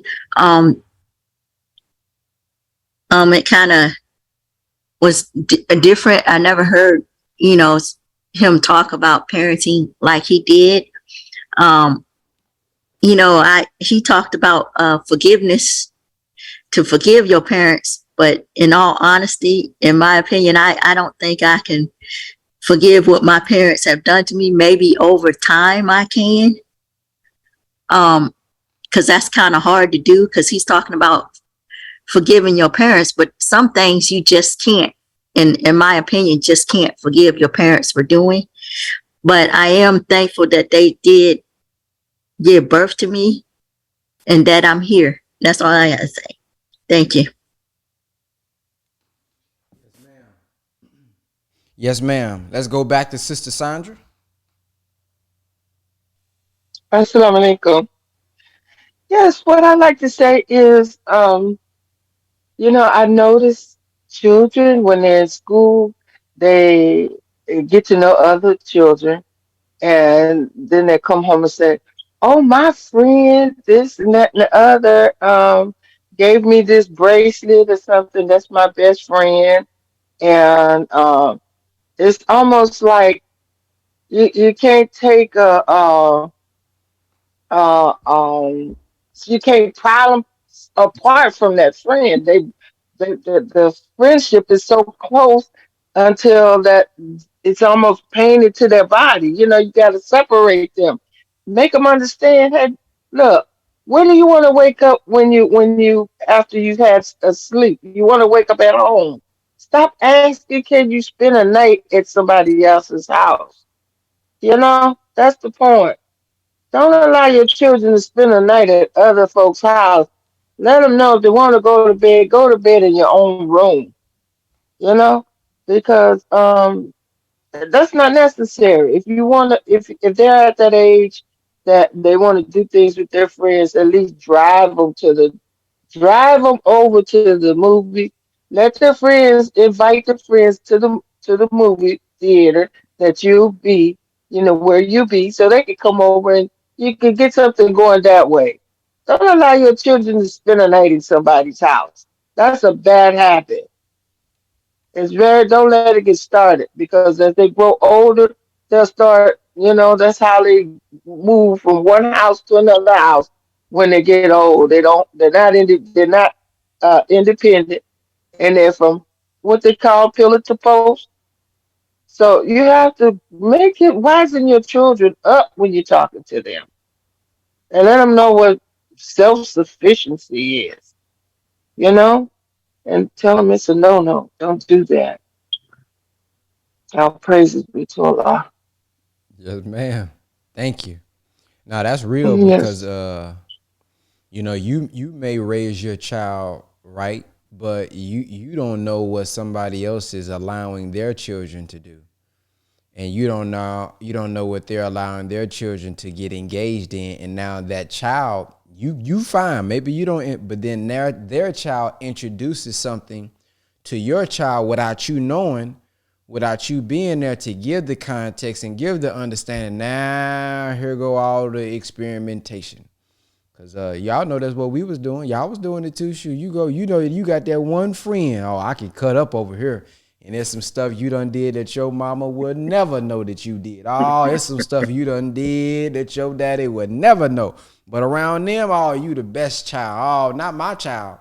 But boy, when you get by yourself, what you done seen and what you done done. Man, I remember one time, man, me and my cousin we smoked some grass. I don't know what we was doing. I'm talking about just experimenting. We got a can, man. I can't even tell you why. We got this can, and one of my cousins poked holes in the can. We filled it's like a soda can. Filled the soda can with grass. Lit that thing on fire and somehow was smoking it out of I don't know. We just experiment, just doing stuff. So hey man, shoot, boy, you better be careful. You don't know what they doing around somebody else, man. Golly. Let's go back to Brother Shakir.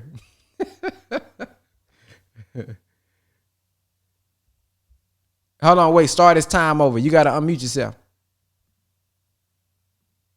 Yes, sir. Yes, sir. We can. So I'm looking at the time. Okay, so one thing is about man and the birthright question. He say, man, a civilized person of mature intelligence that will obey the laws of civilization.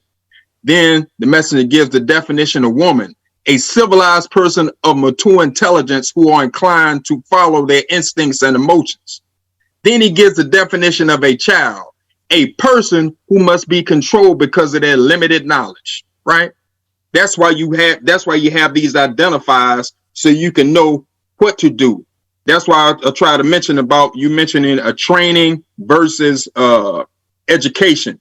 You train a child up, and when the context is right, when things are slow in a teachable moment, then you can educate them. But if you dealing with terms of duress and stress, that's when they have to be able to follow those instructions.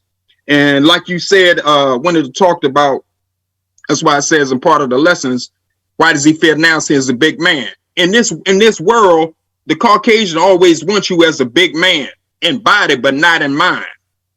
Because vision is something that you see with your mind, and sight is something that you see with your eyes. This is why he always has the lie vision, telling lies to your mind, to your vision. This is why you have to break these things down, and why context is everything. And when you're looking at words, where I told you about the etymology dictionary, connotative versus denotative. Connotative, what's associated with, denotative, of what the word actually means. Then the last, you're talking about technology. Technology is not good or bad, it's how you use it. That's why the universe is not standing still, it's constantly growing. And if you don't adapt and to change and to be able to make those adjustments, the add-ons, you're not going to be able to develop. Salam alaikum. Wa alaikum salam. Yeah, be careful. And you know when the minister said, watch your children, no, you got to be watching them. Man, let me tell y'all this other thing. I'm letting it out today. Man, this one time, man, I feel embarrassed saying this. But so in the hood, right? In our hood, they would play dominoes under the street. Like, I don't know if y'all did that where y'all grew up in.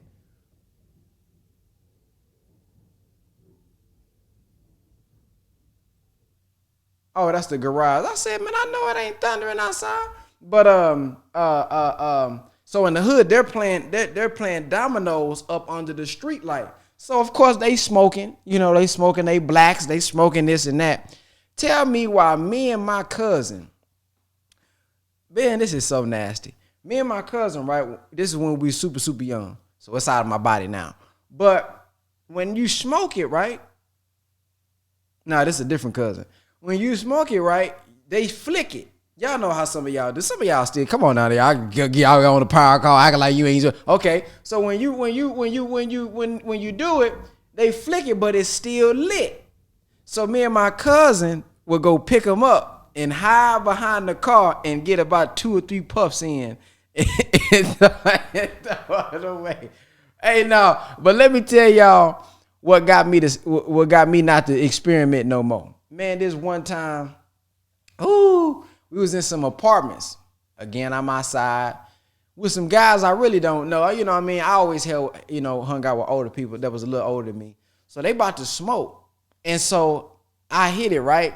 Now, I don't know how to smoke, and then I'm blowing the air right back out. So of course y'all know that ain't doing that. So they say, no, you supposed to take it in. Man, and I got asthma too. Man, I did what they told me to do. I said, and it's like a sharp pain hit my heart. I threw it down and took off. I threw it down and took off running. I ain't smoked nothing else since. I'm talking about from that day, and I was probably 10 years old. I ain't hit nothing else since. That thing had a sharp pain. It to my heart, boom. I said, "Ooh, no, I threw it down and took off running." Boy, I ain't seen them dudes since. Nah, I was out of there, man. So yeah, that was another situation. So you gotta watch them, even when they outside. I know y'all wanna I know how we grew up. Go outside, and everybody done heard you either gonna stay in or stay out. So we had to learn how to drink from the water. Or you can't keep coming in and getting no water. You better get something from that water hole and stay outside to the street. Like, come on. These days, they got some more powerful stuff in this weed. They got some more powerful stuff. So you better be careful pushing them outside all day. Now I get it. You don't want them inside on the tablets and all that. But man, they got some deeper stuff than whatever I was hitting that day. I don't know what. It probably was a regular cigarette, but the way that it hit me, when I inhaled, I said, no, I ain't shooting. Nope. I can't do that there. Brother Daniel. Yeah, that's learned my lesson with that. That's fun. Brother Van, what you said was deep about that dog training. That reminded me of that neuro-linguistics programming. And that is powerful because that was the womb. That's why you said the tone of voice, your body language, and your communications, especially when they're young, that was the root as far as I went back to that caused a lot of my pain and trauma was misunderstanding of my father's love language. See, he had wounds, and his wounds came from his military training. When he was in the military, I didn't realize this until I got grown. I had to initiate the relationship with him because I was bitter and cold towards him for years. But once I got a hold of Dianetics, I went and initiated the relationship with him and found out that the person who was the most influential person in his life was his lieutenant in the military. And the way his lieutenant treated him in the military is how he talked to me as a young child, which I didn't sign up for the military, so I didn't know he was trying to train me up to be a man. So I didn't get the memo that I was in the military. I was in basic training. But he became cool with his lieutenant later on after basic training. And that is what he used to train me. And I noticed a difference between how he talked to me and my sister, who was like my twin. So I thought that he didn't love me. So I did not feel safe around him. I was afraid of him because of how he talked to me. And I shut down, no communication. And so I was looking for love in all the wrong places. So my hero was one of my martial arts instructors. Was one of the martial arts who I looked at like a child look up to Spider-Man or Superman as a child. And that led to being sexually molested. And every woman that I would become attracted to later on was stimulants of him. So it took a lot of therapy, Dianetics and other therapies, things of that nature, to really delve down and to confront that and to take the sting out of that. So we need to protect our children and have that open communication so we can know what it is that's causing them pain and trauma and to deal with it early. But my time is up. Assalamu alaikum, family. Wa alaikum salam. Let's go to Sister Khadija.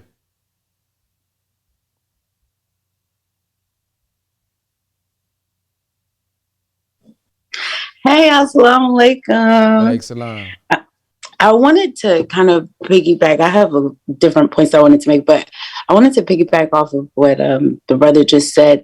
Is like the voice of the Black man can sometimes be very intimidating.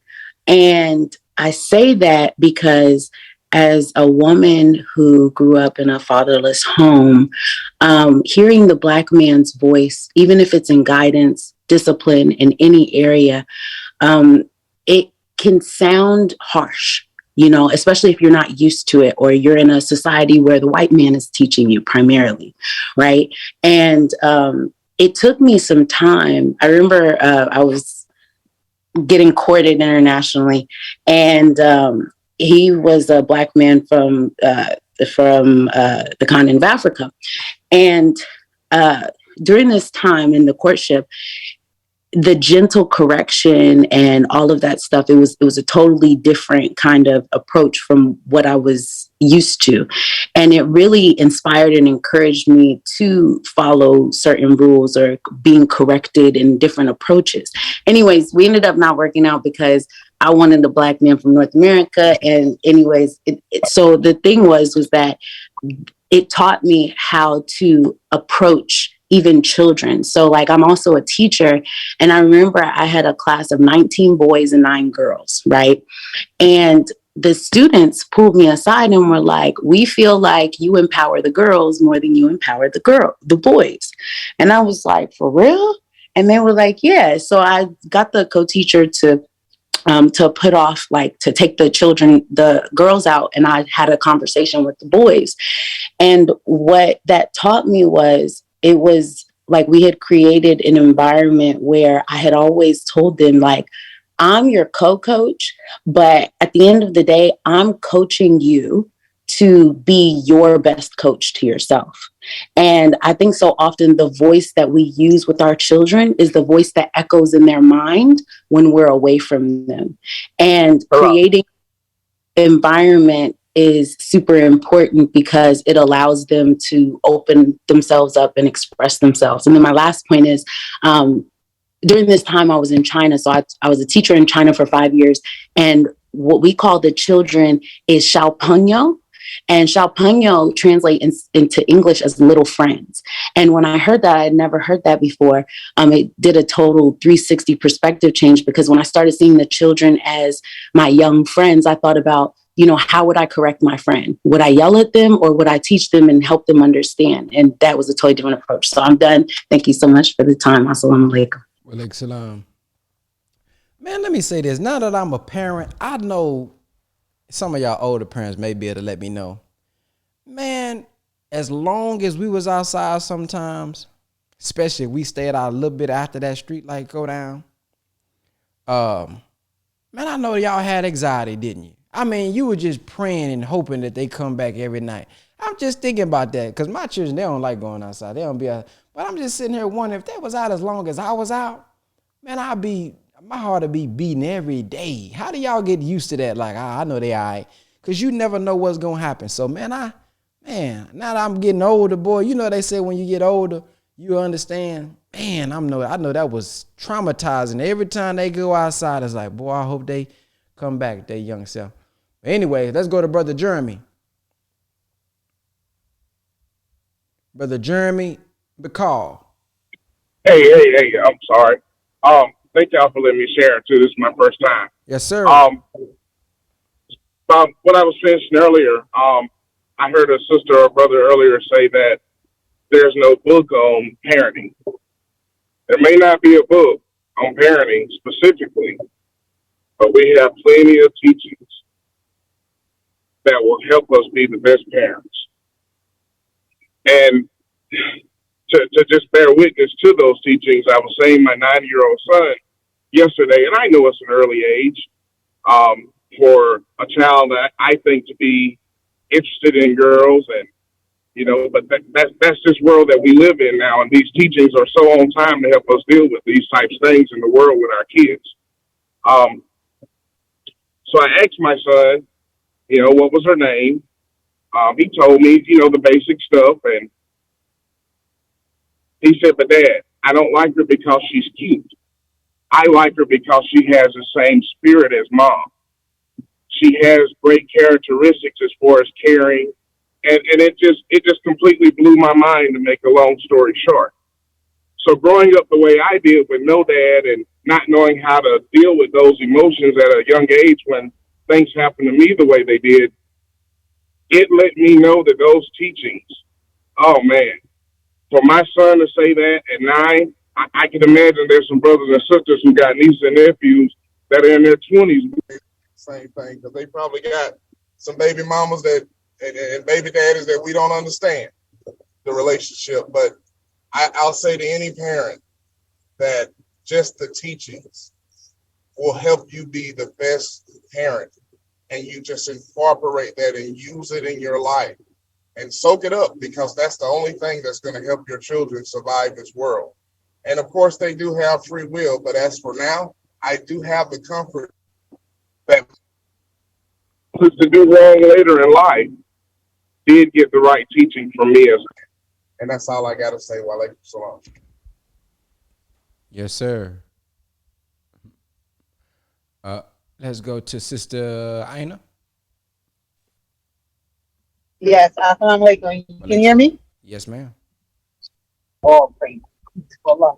Yes, I wanted to say that I believe, for my humble opinion, 90, at least 95% of our problems will be solved with our children if they can go to MUI. That teaching about yourself and God is everything. It gives you a reason to live. It gives you a reason to research more, to figure out things more. Had I known what I know now when I was growing up in school, I probably would have been a brother of Jibril. May Allah have peace with him. Also, I had two of my children late, like in my 40s. So I really don't know. Every day I look at them, I'll be like, who are they? So in that case, I get my friends who are in the nation, and one is on the call right now, Shireen, and we just double team them. I have a situation, I'll call her up, and we'll talk about it. Then we go back and get a plan on them. And so far, I've been successful, and that works as well. And yeah, I get as much help as I can. If I got a triple team them, I am not beyond help. I have no idea what I'm doing, and I want to be successful. So I call on those for help. Even Sister Brianna, she's on the call now. Um, I had to stay late at NGT class, and one of the children didn't want to stay late. She already went through her junior Vanguard class, and Sister Brianna took her home. I surround them. They in MUI. I give them all, I try to cover, I surround them with Islam all over the place. Okay, I'm like, Walaikum salam. That makes me think, Brother Wesley and them and the team, we need to reach back out about that youth power call that we was thinking about doing. We need to get that, figure out how we're going to organize that. Brother Dion. Yes, sir. Assalamu alaikum. Walaikum salam. Pardon me, family. I've been working, but to that sister that said piggyback, we say veggie back now.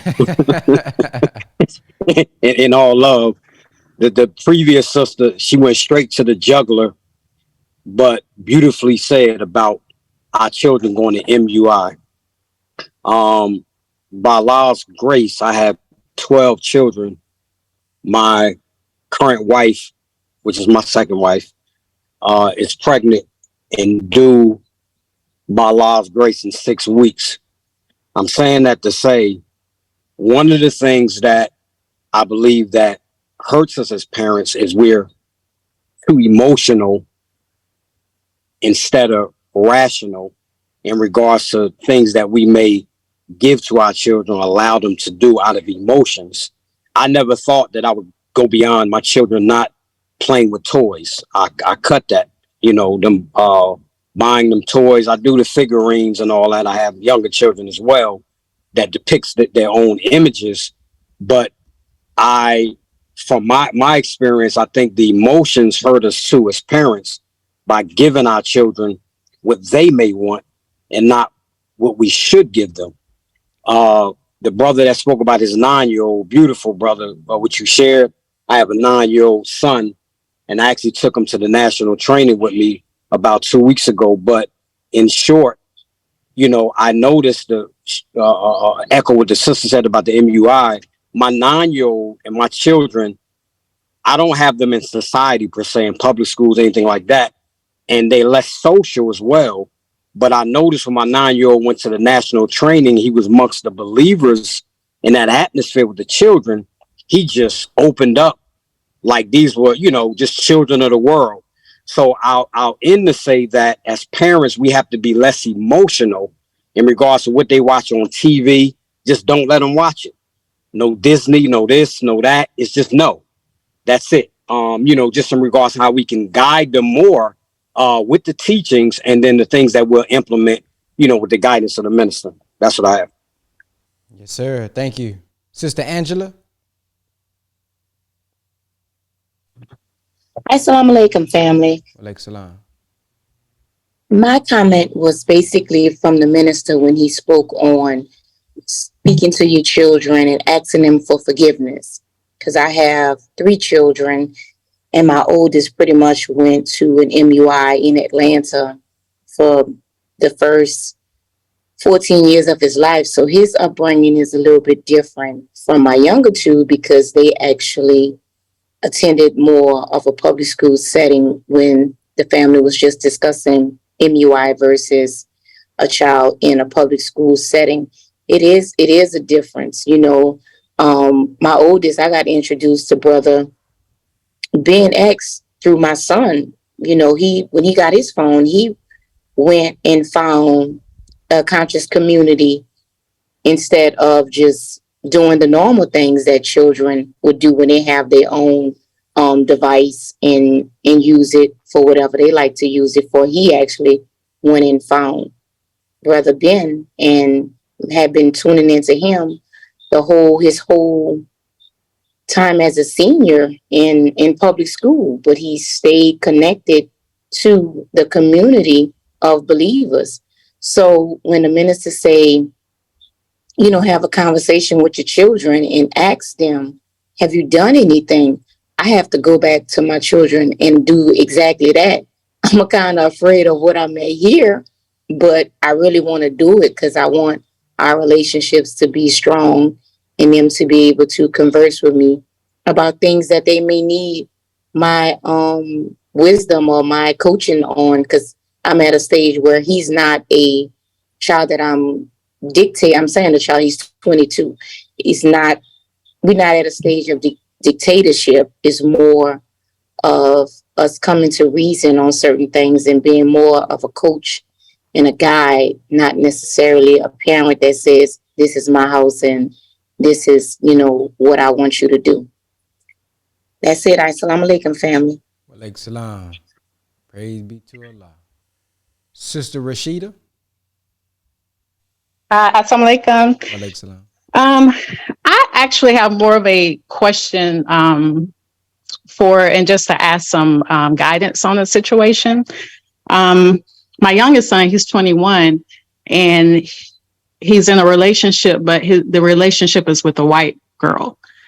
And they've actually been friends since high school. I mean, actually middle school. And I asked him, what is the attraction to her? And he said that, for one thing, the black girls are on some other different level and she matches his energy.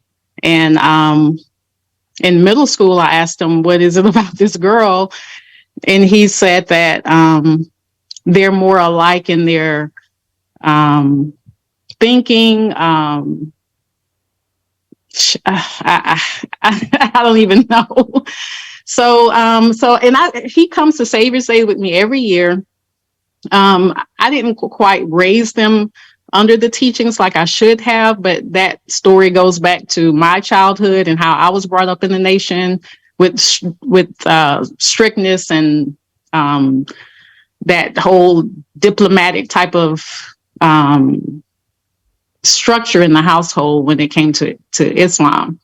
So I just want to know, how do I, because he is an adult now, how do I communicate with him on how his salvation is with the black woman, not this white woman, even though she fulfills whatever it is that he's getting fulfilled with now, but his salvation is with his own woman. How do I communicate that with him without not being supportive of his choice and not and beating him down about his decision? So that was my question. Thank you. Yes, ma'am. He's how young is he? 21. Any parent have been successful in dealing with a situation like that would like to speak to this? Anybody who have any experience with this? Assalamu alaikum. Walaikum salam. So there's a sister in our mosque whose son actually married a Caucasian woman, and initially it did upset her, but she has learned to embrace her because she had her grandchildren. So we gotta love our children. My son is gay, and that's very challenging for me. But the minister tells us we have to love our children, and we can't be judges over them, and we can't just deprive them of their own learning experiences as they walk in their journey in life. Yes, ma'am. Sister Brianna.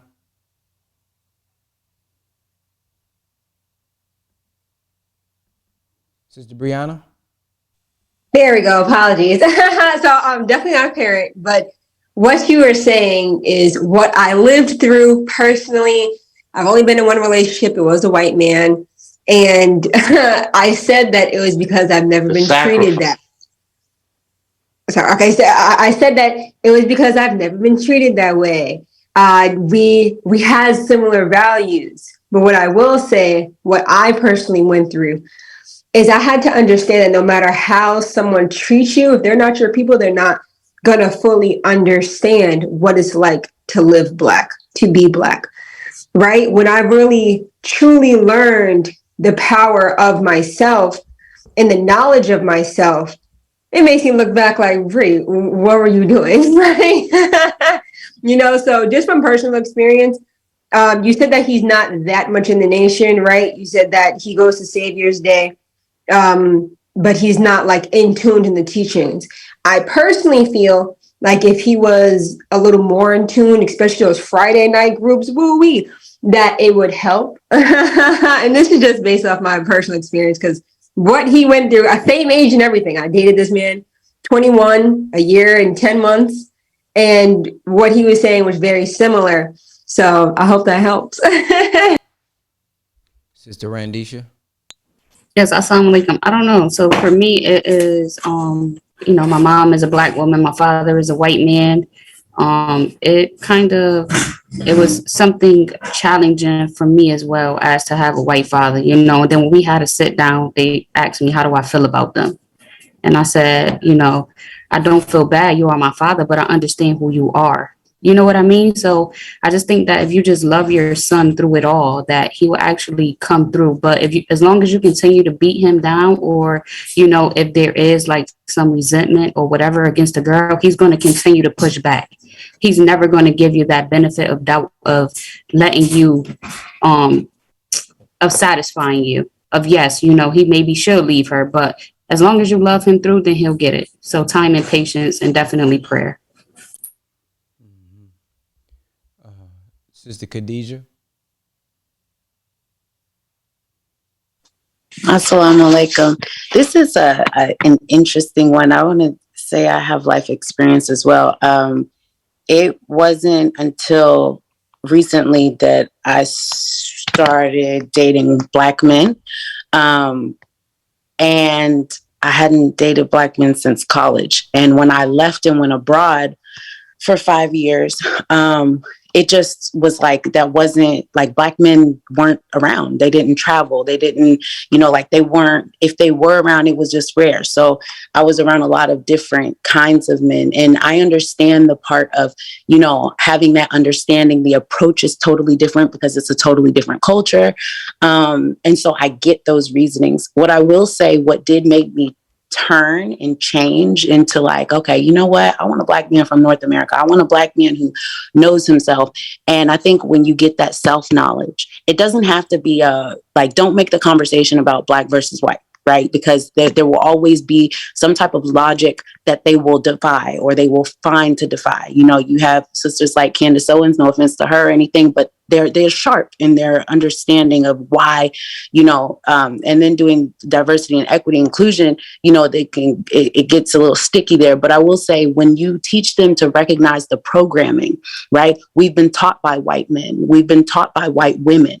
So the learning approach, especially if they're in the public school system, the learning approach is going to be totally different. You're used to being comforted by the white woman. The white woman is teaching you. The white woman is, when you fall down to the ground and you're in school with them 8 hours a day, the white woman is picking you up. She's the one empowering that you're okay, right? And so he's comfortable being with a white woman. He's comfortable being in that white society. So when they understand and recognize the programming as a kind of Stockholm syndrome and understand the history that has taken place, then it's easy to turn. And this is from a woman. I date white men, I date Middle Eastern men, I date all kinds of men, because I was exploring, those different kind of realms. But when you get that knowledge of self and you understand why you think the way that you do in that psychology, then it's easy to turn, because you recognize, oh, snap, I've been programmed to like the white man. I've been programmed to respect the Middle Eastern man more than my own people, because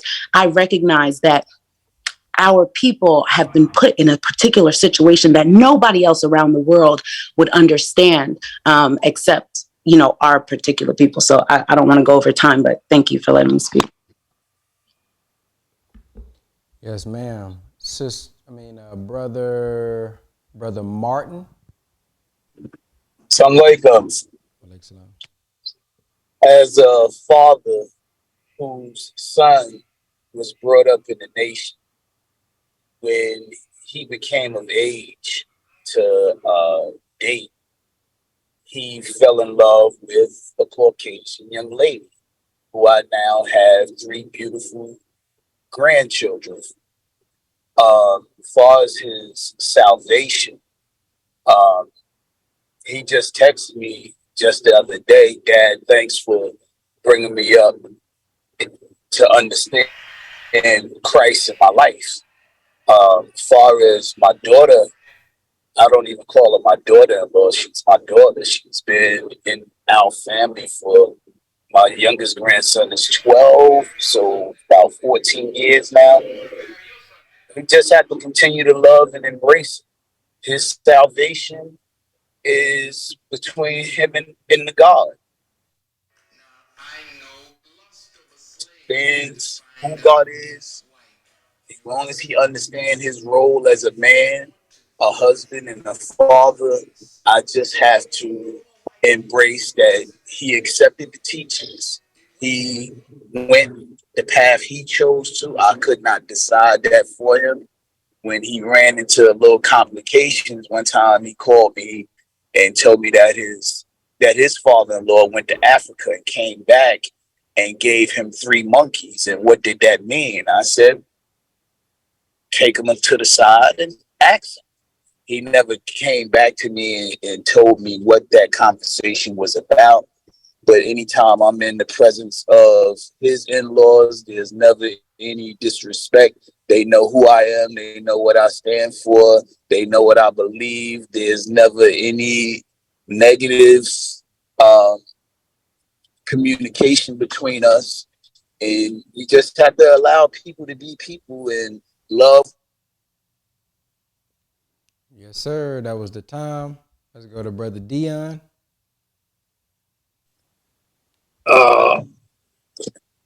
Yes, sir. Real brief.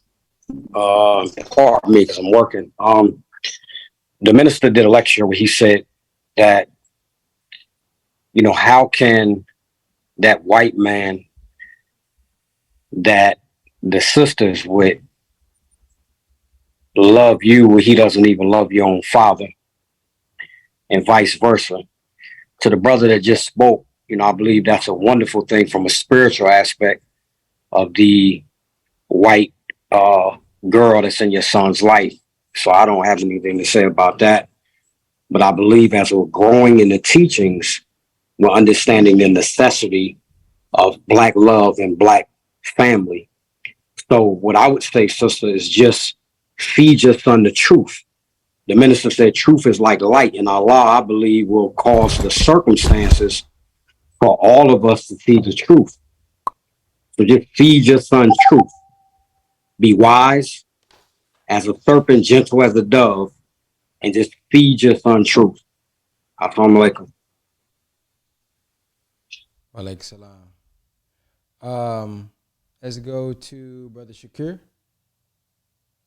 Yes, sir.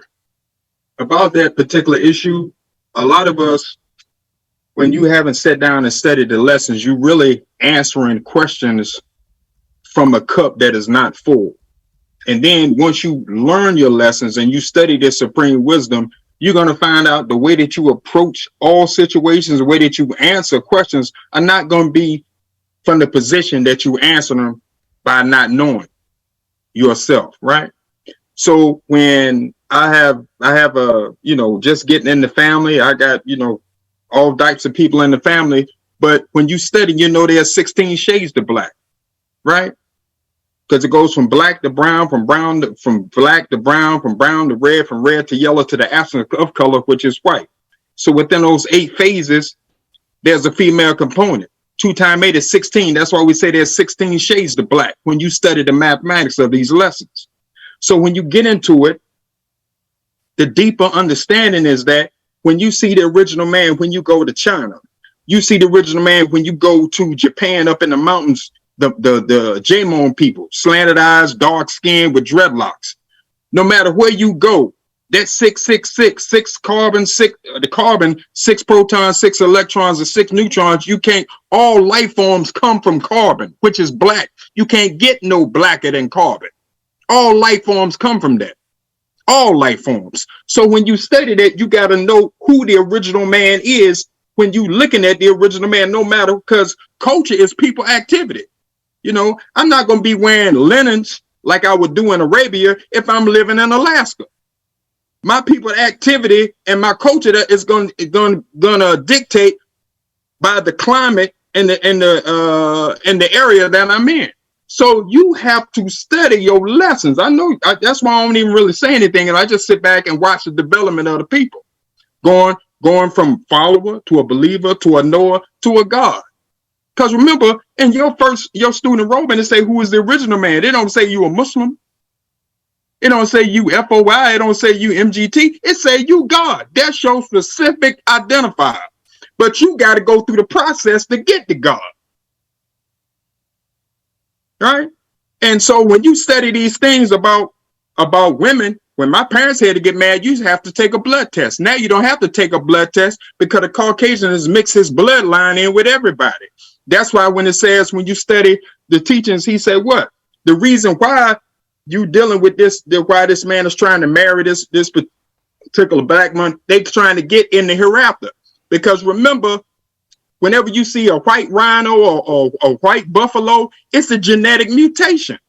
That's what it is. I'm just telling you, that's what it is. And so when you have these different genetic deficiencies with children and so forth, that's why you got to be very careful about who you lay down with about that bloodline, because you don't know what you're going to contract, what kind of disease, because you can't get away from that DNA, your deoxyribonucleic acid. It has traits in it, and you cannot get away from your genetic traits.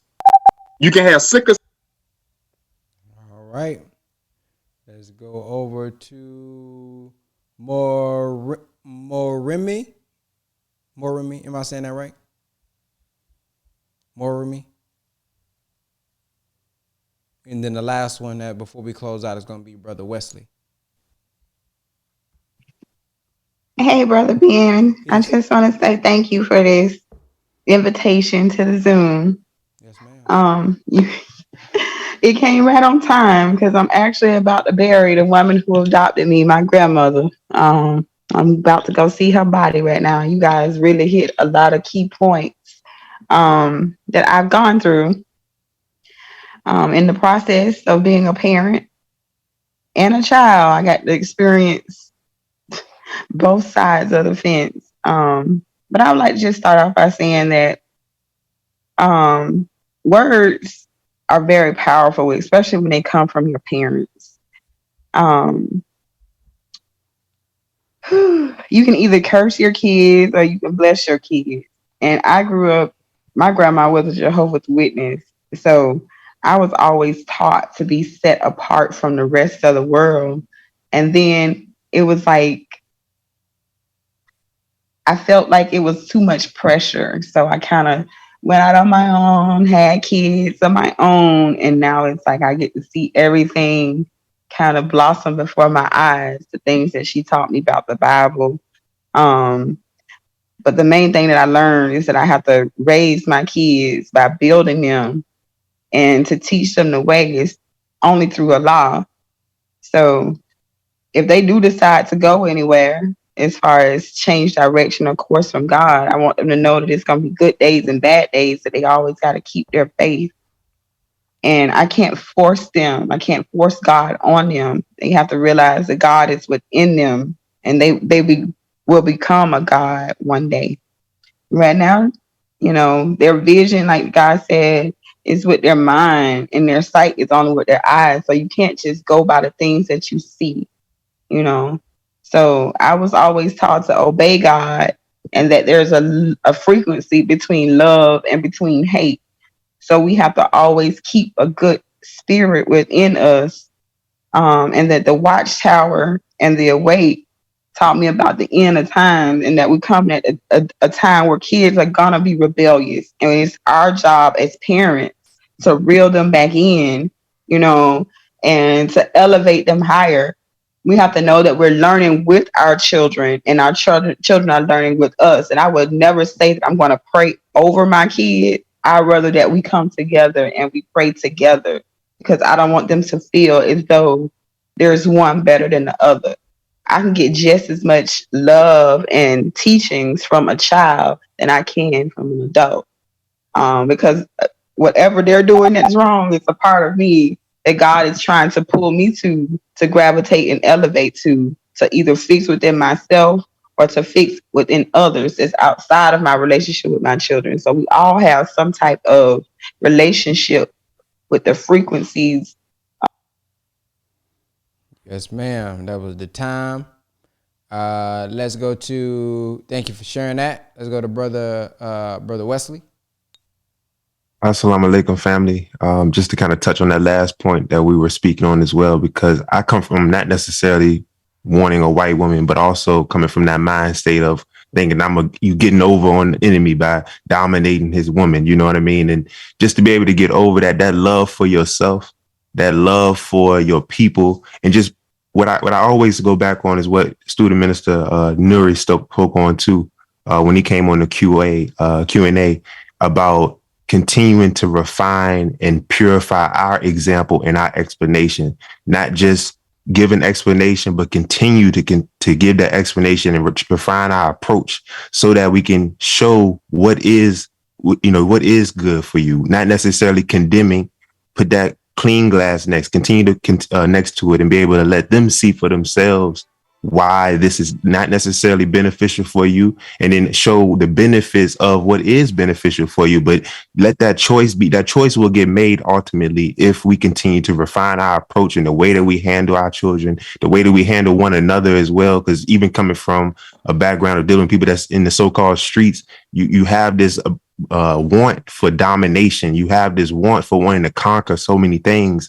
But when you really understand yourself and you see the example in front of you, it helps that decision making move forward, and just always moving with love, and just understanding that in time, everything heals over time, especially when we do come across those examples, when you do bump your head and you do see that, okay, yeah, this really isn't aligned with me. We want to make sure that we don't say, well, I told you so. You want to make sure we just continue to remind them, of that love that we have for them, of the love that they should have for themselves, and then continuously to show them that example, even after they make the decision to keep them on that track as well. Assalamu alaikum. Alaikum salam. As I heard her question, I heard her say, he mentioned how black girls are versus how the white woman is. So I think that is a part of it as well. And what comes to my mind is that we are taught, if you ever been around the nation, make all men and boys join the FOI. The minister recently said this at, I don't know, one of the Savior's Days or whatever the case may be. But what does that mean? Have you ever thought about that? What does it mean, make? Does that mean I'm finna grab him by the collar and force him into class?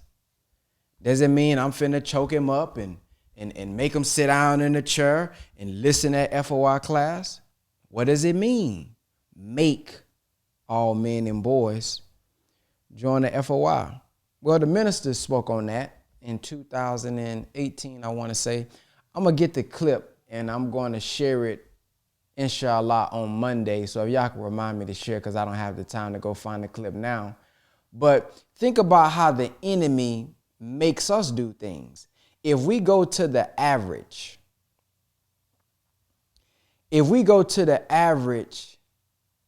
high school and ask the average male child, what do you want to be when you grow up? What are they going to say? What's the top 2 things y'all know they going to say?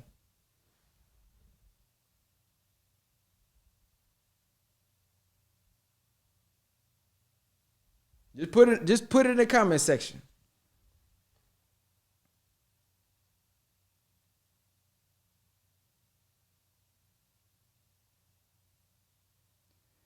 Typically, they're going to say athlete or a rapper. Now, y'all already put that in the comment section before I said something, so obviously y'all know it to be true.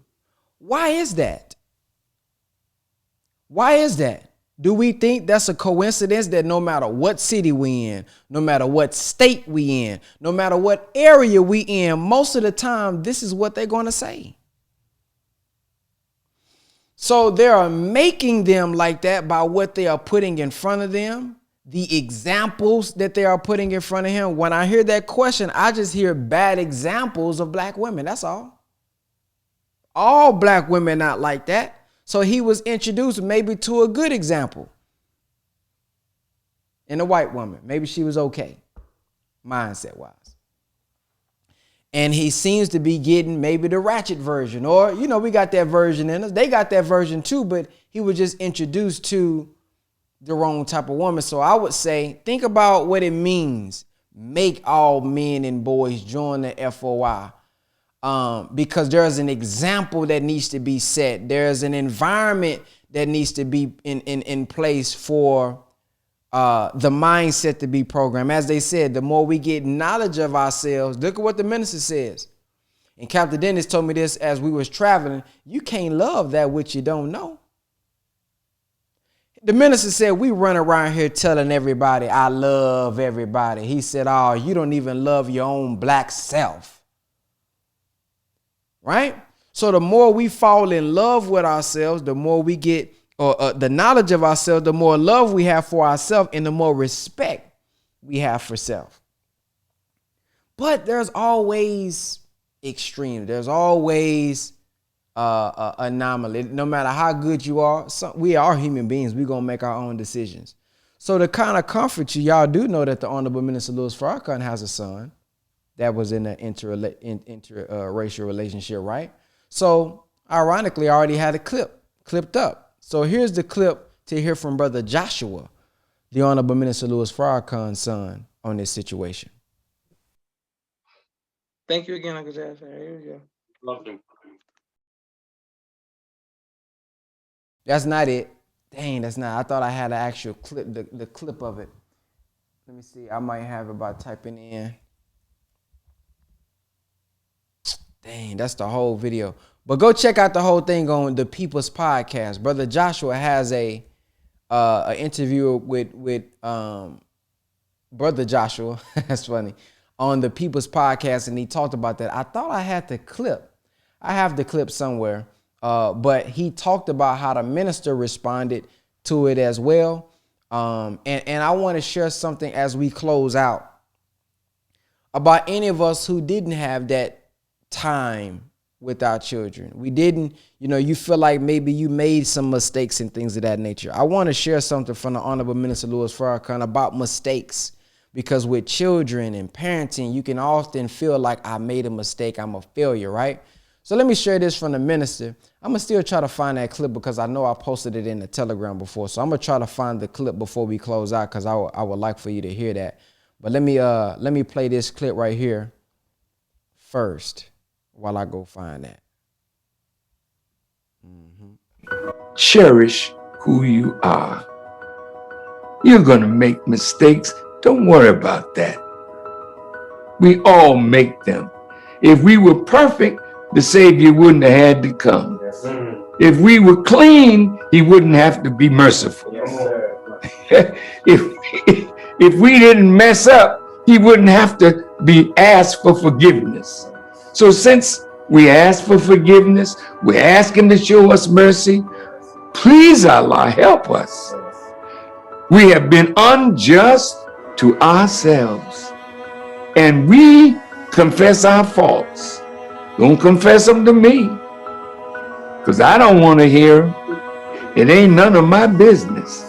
It's between you and your merciful God. So whenever you make a mistake and you fall down, don't stay down. Get back up. Dust yourself off. Go on in the closet or some special place where you can be quiet and talk to the one who came for you. Came because he loved you, and came because in his mind he looks beyond our faults and sees our need, and in his mind he sees you how he's gonna make you. He said, I can stand or sit on top of the mountain and say that the most beautiful nation is in the wilderness of North America. But don't let me catch you weighing other than yourself in regards to living the life and weighing properly. So the future is yours. Put your hands in Allah's hands. Hold his hand tight.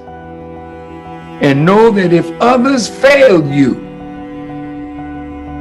Allah never will. Is Brother Ben here?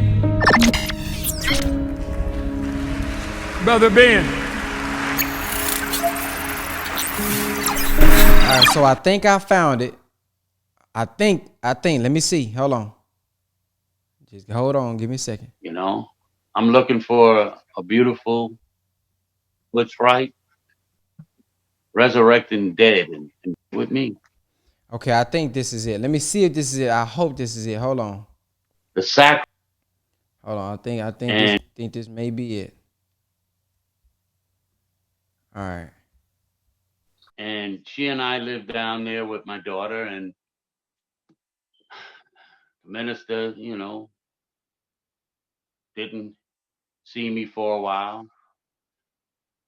So 3, 4, 5 months went by and called me up, son, I want you to come up. I want to have dinner with you. Mm.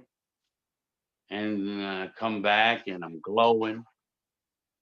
I look good. I sound good. You know, I cleaned up my life. And he's like, damn. Praise be to Allah. Yes, sir. He says, boy, son, this is a trial for me, but damn. Allah's God. Allah's But God. I got my son back. Allahu Akbar. Alhamdulillah.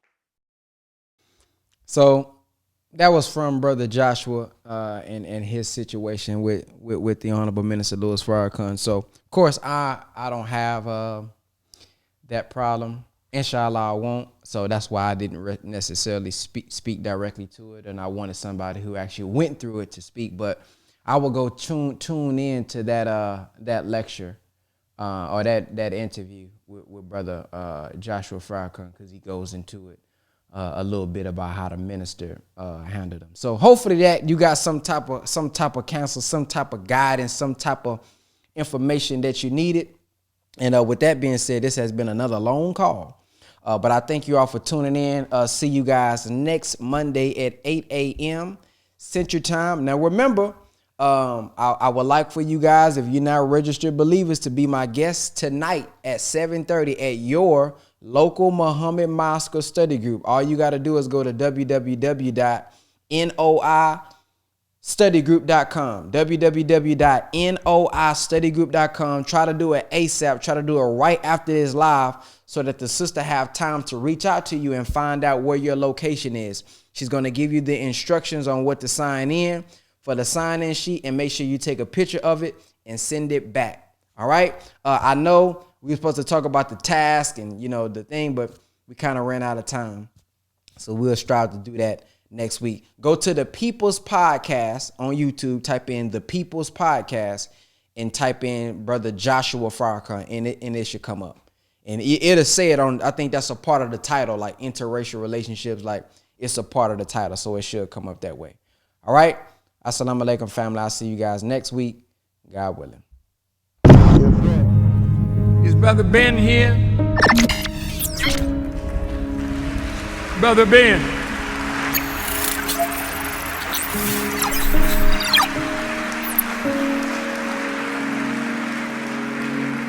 Now, Ben got a heck of a program.